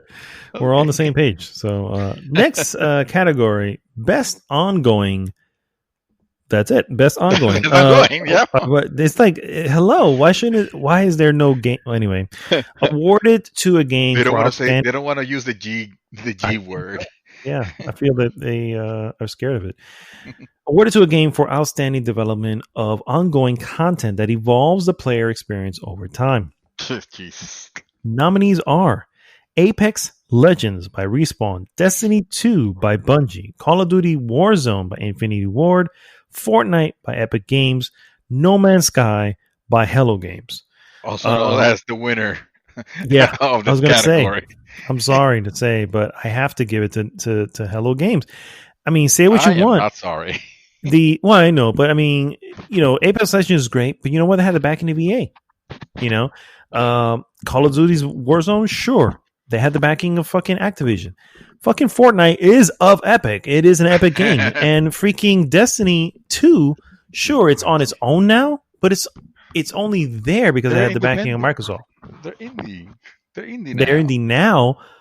But if they were indie originally with a 6.5 Destiny game, I'm guessing we would not have a Destiny 2. Just saying. So, yeah, my vote goes to No Man's Sky easily. Without a doubt. Okay. Oh, you're there too. Okay. Oh, yeah. Next category, Games for Impact, for a thought-provoking game with a pro-social meaning and or message.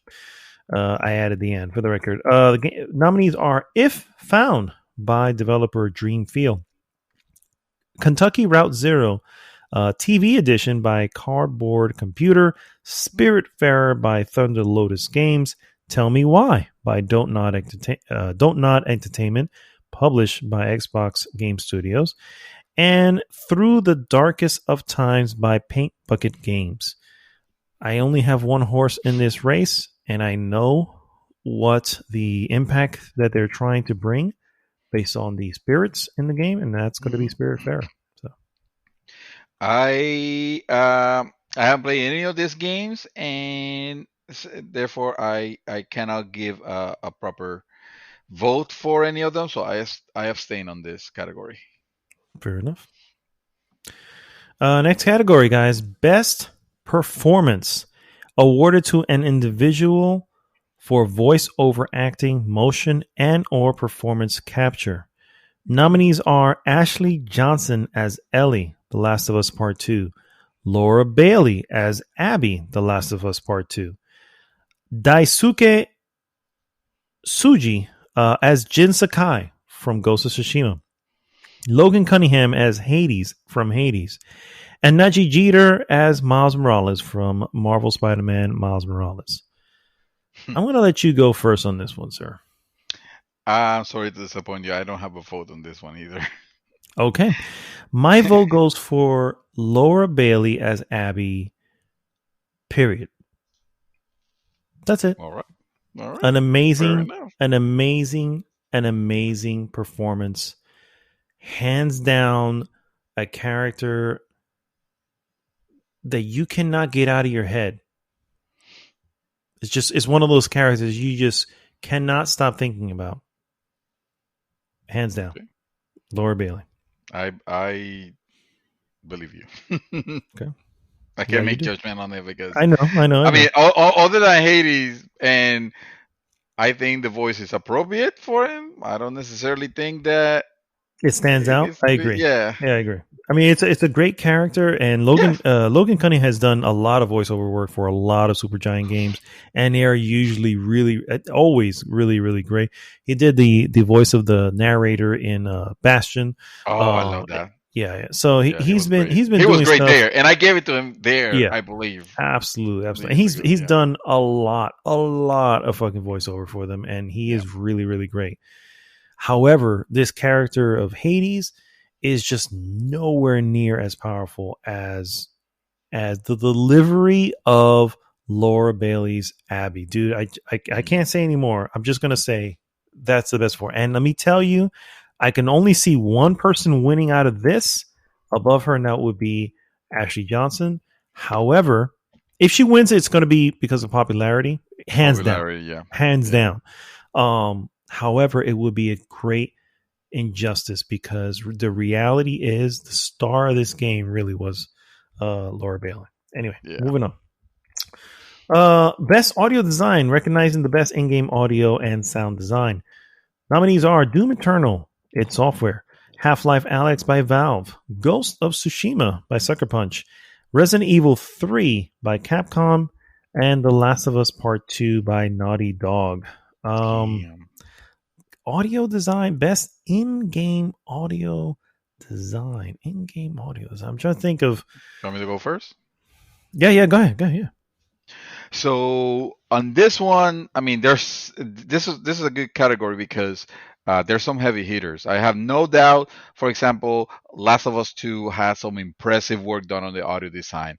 I haven't heard it myself, other than the little gameplay tidbits that I would. But if they outshone themselves on the graphical fidelity of it, and remembering what they did with the audio design on the first one, which was amazing, I have no doubt that they would have actually, outdone themselves on Last of Us 2.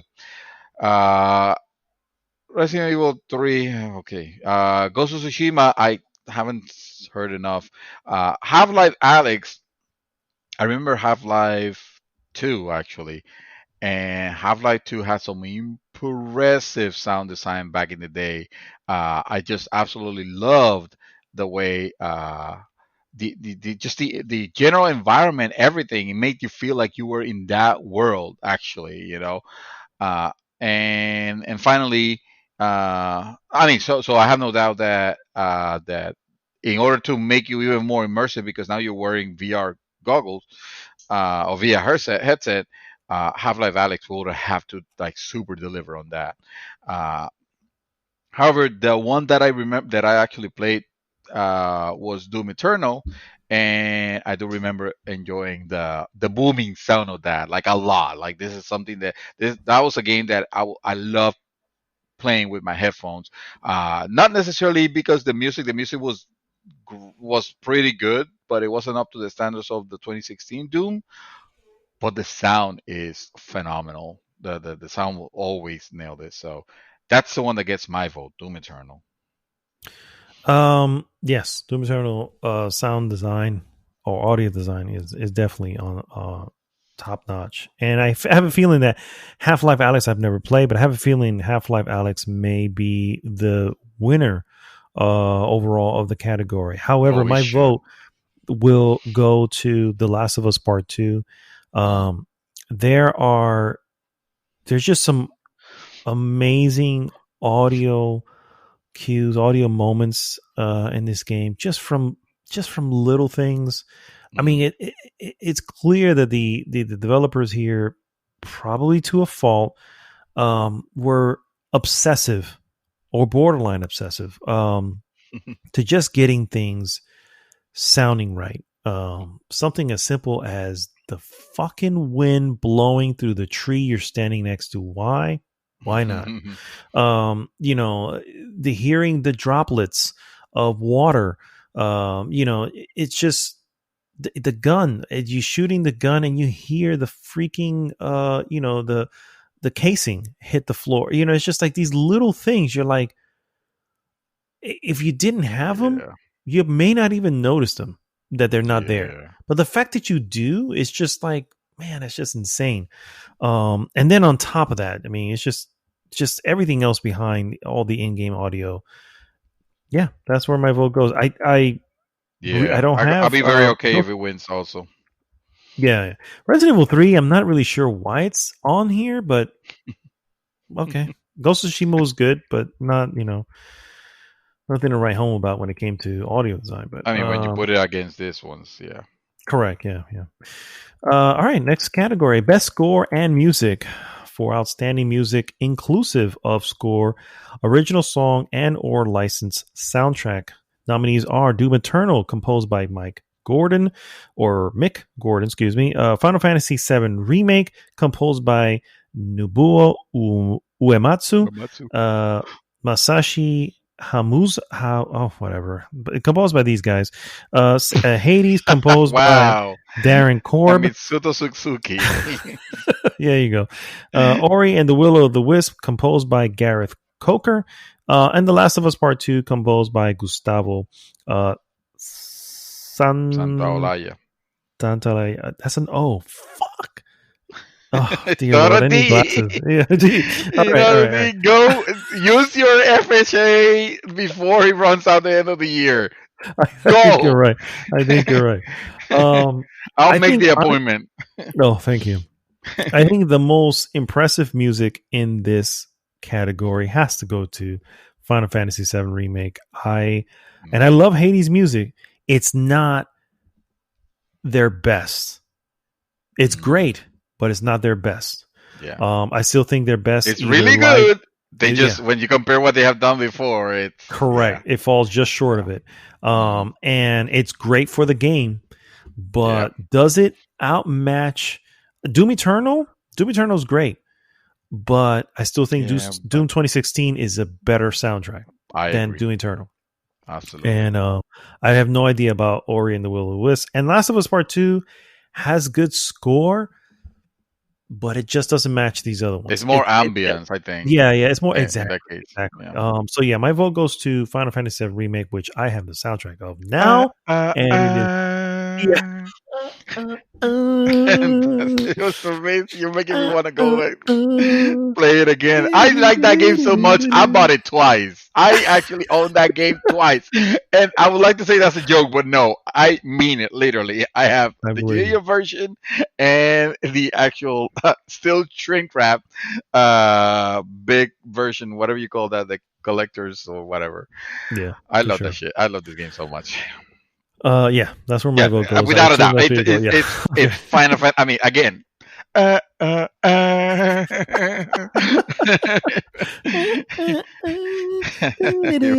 right, we need to finish up. All right, sorry. All right, next category: Best Art Direction for outstanding creative and or technical achievement in artistic design and animation. Nominees are Final Fantasy VII Remake, Square Enix, Ghost of Tsushima, Sucker Punch, Hades, Supergiant Games, Ori and the Will of the Wisp by Moon Studios, and The Last of Us Part 2 by Naughty Dog. I'm going to start here. I'm going to immediately eliminate Last of Us Part 2 from this list. I feel the art direction really was just, hey, how realistic can we make this? And that's not artistic to me personally, but maybe it is to other people. I'm having a stroke right now. I know. I'm sure you are. That is literally the winner of this category for outstanding technical achievement in artistic design and animation. And you decided to put it away. Kind of like a second-class citizen. I know. And it's sad because I look at it as best art direction, creative and or technical achievement. If it's solely technical, yes, hands down. Hands down. There's no ifs, ands, or buts. But also I feel like that the creative, the art behind it, I've taken more images of freaking Ghost of Tsushima than I have any game. Okay, I remember the artistic direction. We had to ban you for a little bit. I know you did for spamming. Making this game look and feel like this beautiful tapestry of Japanese countryside with flowing wind and dude. Fuck that. Ghost of Tsushima gets my damn vote. I love Last of Us 2. All right, listen. It's called creative and or technical achievement. Yeah, so I'm going creative. I think right? So Ghost of Tsushima goes creative, Last of Us goes technical. So I think we compromise both of us and give it to the one that is in the middle of those two, which is Final Fantasy VII Remake. Thank you. I already made my vote. No, I'm not going back. Congratulations, Last of Us Part 2 for winning Best Art Direction and or Technical Achievement. Yeah. And the sad part is it's probably going to win regardless, but we'll see. All right. Next category. Best Narrative for Outstanding... I was What? gonna say you make a strong case for Ghost of Tsushima, if only because of the many tapestry of pictures, the collage that you made. The ridiculous amount of I memory think that you I actually made wasted. an Instagram account and maybe even an OnlyFans account of just Ghost of Tsushima. Sir, I can neither confirm or deny this accusation still. uh, moving on. Next category, best narrative for outstanding storytelling and narrative development in game. Nominees are 13 Sentinels, Aegis Rim. What? Yeah, written by George Kamitani. Do I have to Honestly, buy this just see. game? I think we need to buy this game. I need to buy. I Let me really see. think we need Amazon, to. come here, Oh my Amazon. god. What's the price on? What's the latest price on 13 Sentinels? Let me Said, know. Let me go through the yeah. nominees here. Final Fantasy VII Remake, written by Kazushige Nojima, Motomu Toriyama, Hirodaki Sound it out. Iwa. Sound it out. That's what I'm trying to do. I'm just trying to make sure I don't see O's or D's. Iwaki and Saichi Hirano. Ghost of Tsushima, written by Ian Ryan, Liz Alba, Patrick Downs, and Jordan Lemos. Hades, written by Greg Kasavin. And The Last of Us Part 2, written by Neil Druckmann and Haley Gross. When it comes to narrative, I gotta give it The Last of Us, bro. Oh, of course, bro. I don't I know why you're hesitating here. I mean, yes, I truly enjoy the story on Final Fantasy, and yes, I understand that Ghost was of the other Tsushima one. is Yeah. something special, and Hades is something special. I learned that by proxy, but I've heard way too much stuff about Last of Us 2 in the positive and in the negative, because it certainly has been very Divisive for controversial. sure. Yeah. Yeah, so that's a good sign. Also, kind of shocked to see 13 Sentinels here. Not Yeah. not because of the game. I mean, here's the thing. This game has a perfect 5-star review. And when I say perfect, I mean like perfect, not a single negative review from 405 reviews on Amazon. Which, yes, they're customer rating. Who gives a shit? But at the same time, it's like you never see them get that level of quorum. These reviews are coming from the people who are playing this, The right? people that are The playing, people yeah. who are buying this game, like, no, it didn't randomly just buy this game. They just said, "Oh, this is Is a a game game that I from want. yeah, exactly." And these same people, 400 and somewhat of them, left a review, and so yeah, I agree. Suddenly, that's been on my radar. I've pushed it aside because it's $60, and I'm like, well, I'm gonna wait for that. I'm gonna wait for that. Now it's moving up to the front burner now. I gotta say now it's kind of like, hey, what if I have to wait for Cyberpunk and I don't have Yeah, anything to I 100% agree. play? Suddenly I can Vanilla wait. Weird. Suddenly I can wait. Yeah. Also, fun fact.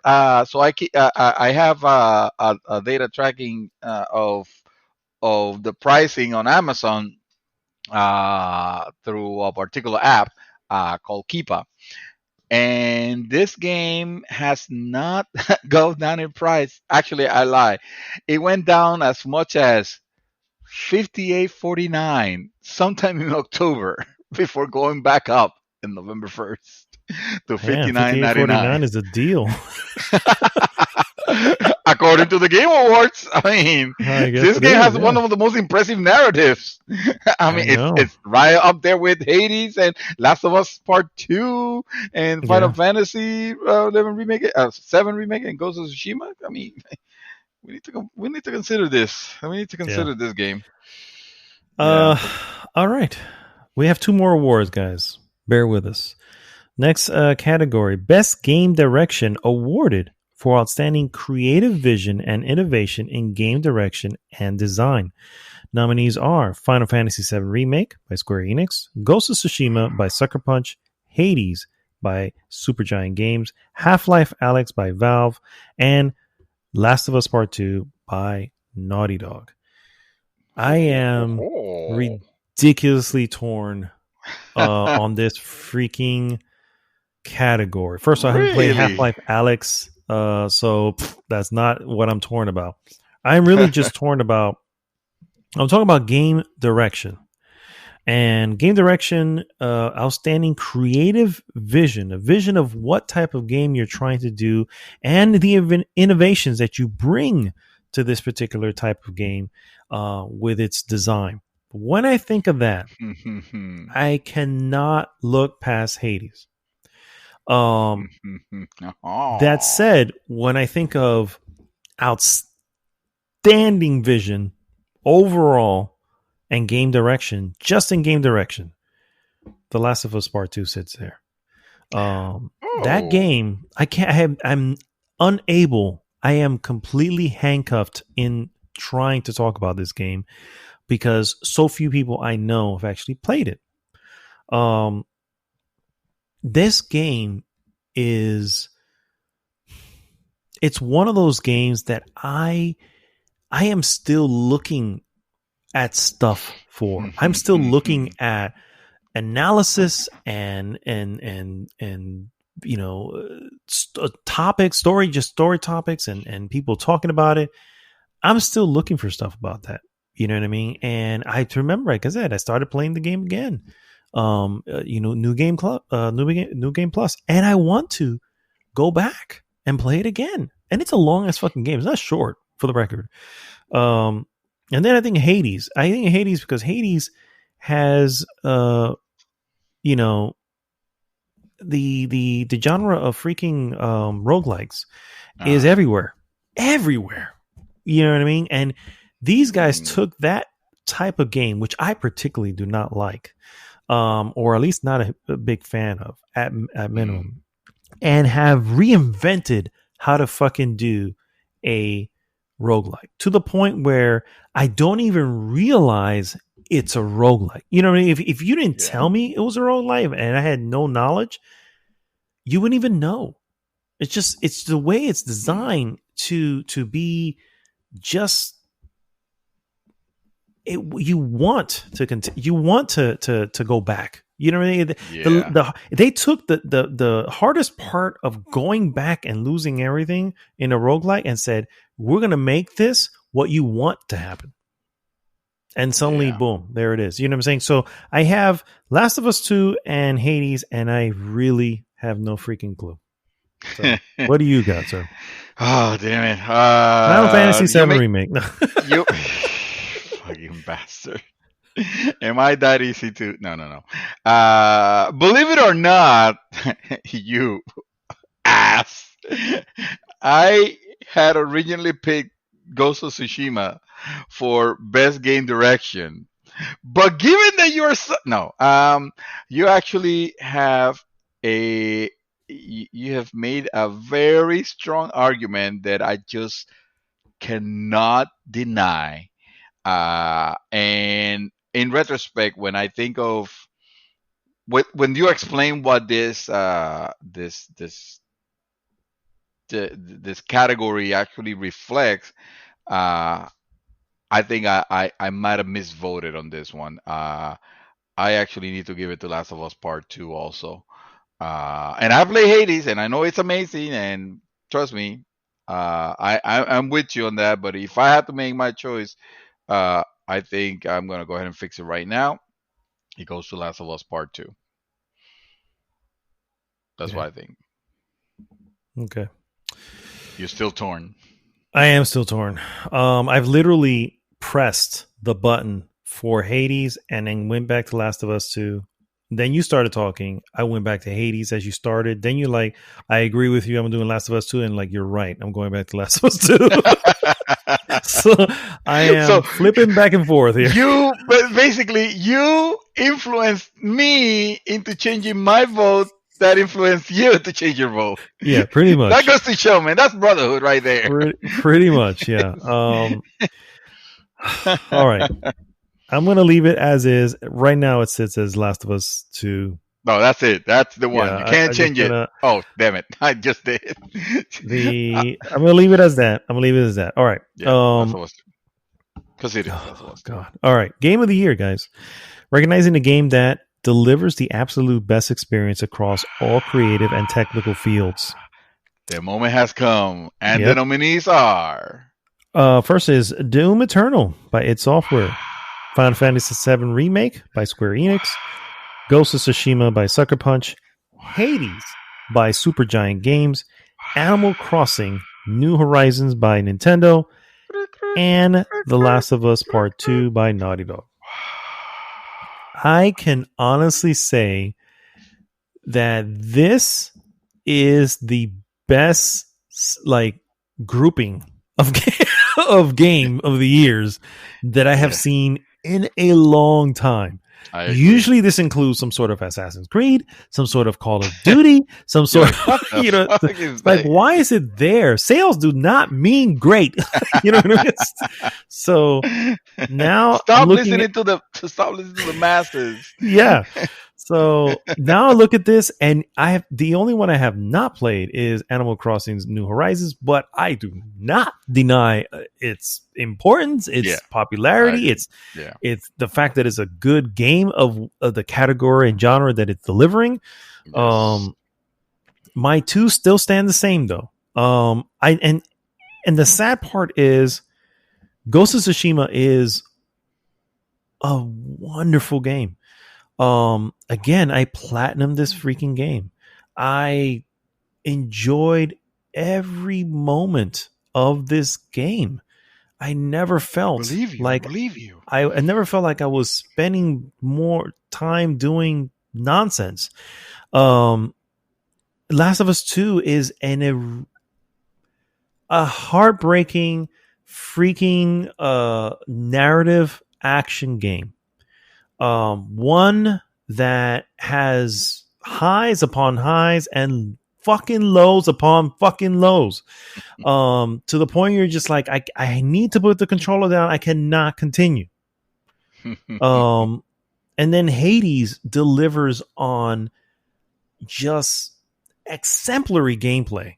I mean, just the best gameplay of the three. This nails gameplay hands down.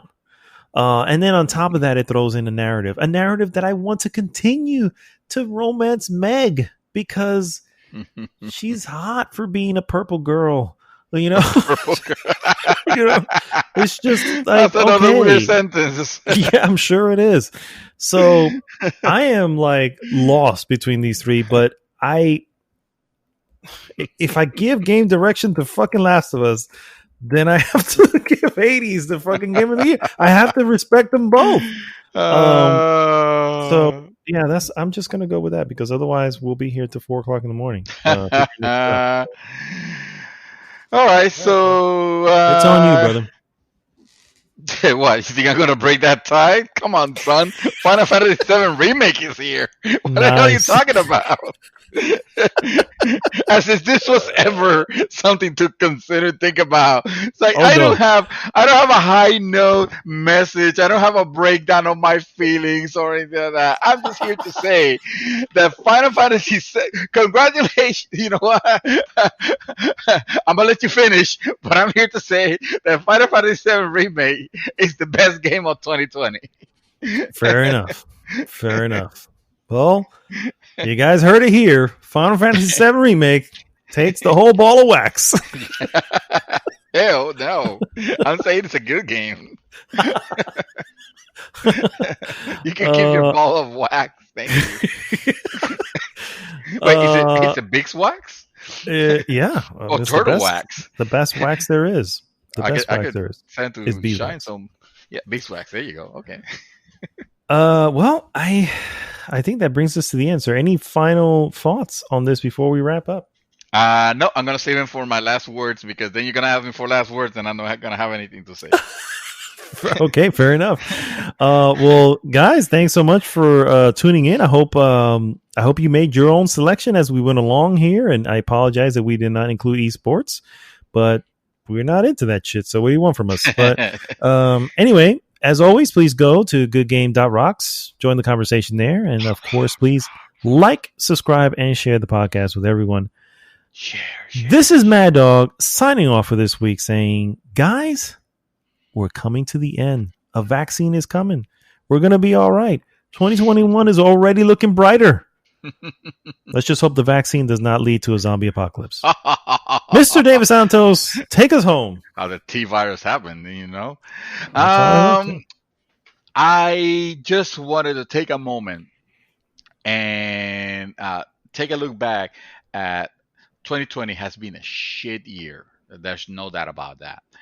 That said, and it's not over, mind you, but I'm just saying in the fact that said, we have had some of the best games that For could sure. possibly have been released to possibly match those legendary years like 2007 and 2004, and I don't remember all the other years where we say, oh no, that was the best year for gaming. Holy shit, man. No, this year was outstanding. It's so much good games that we have gotten spoiled rotten. I just want us to take a look back and really like appreciate that even in the middle of a pandemic there were a bunch of people working their asses off from home or from wherever they were to bring us these titles, and it's not over. Freaking Cyberpunk is right around the corner in like what, 2 weeks from now. Yep.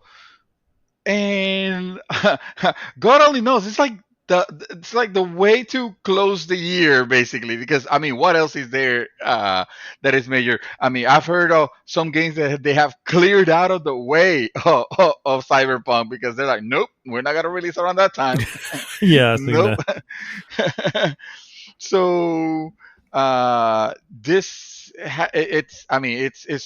truly amazing. Also, gaming is bigger than ever. We're seeing it with the excitement and the excitement of console releases of the next generation is finally here, and also we're seeing it with PC gaming growing to higher numbers that they have ever grown. Mostly because a lot of people were making the judgment of I need this computer for work, because I'm going to be working from home. Sure, that's what I need, this super hyper gaming PC and this $700 graphics card and shit like that. But they were kind of like justifying it. But whatever it might be, I just want to thank everybody that have made that they have brought us this amazing titles in this year. And my God, man, like, it is. You can't say you had nothing to play. For sure. That excuse, it's like it's out. Doesn't It's exist. out. Yep. You can't even. Yep. Can't even, son. I agree. So don't even. I agree. Don't you even. All right, guys. Well, thanks again. We'll see you next week. GG!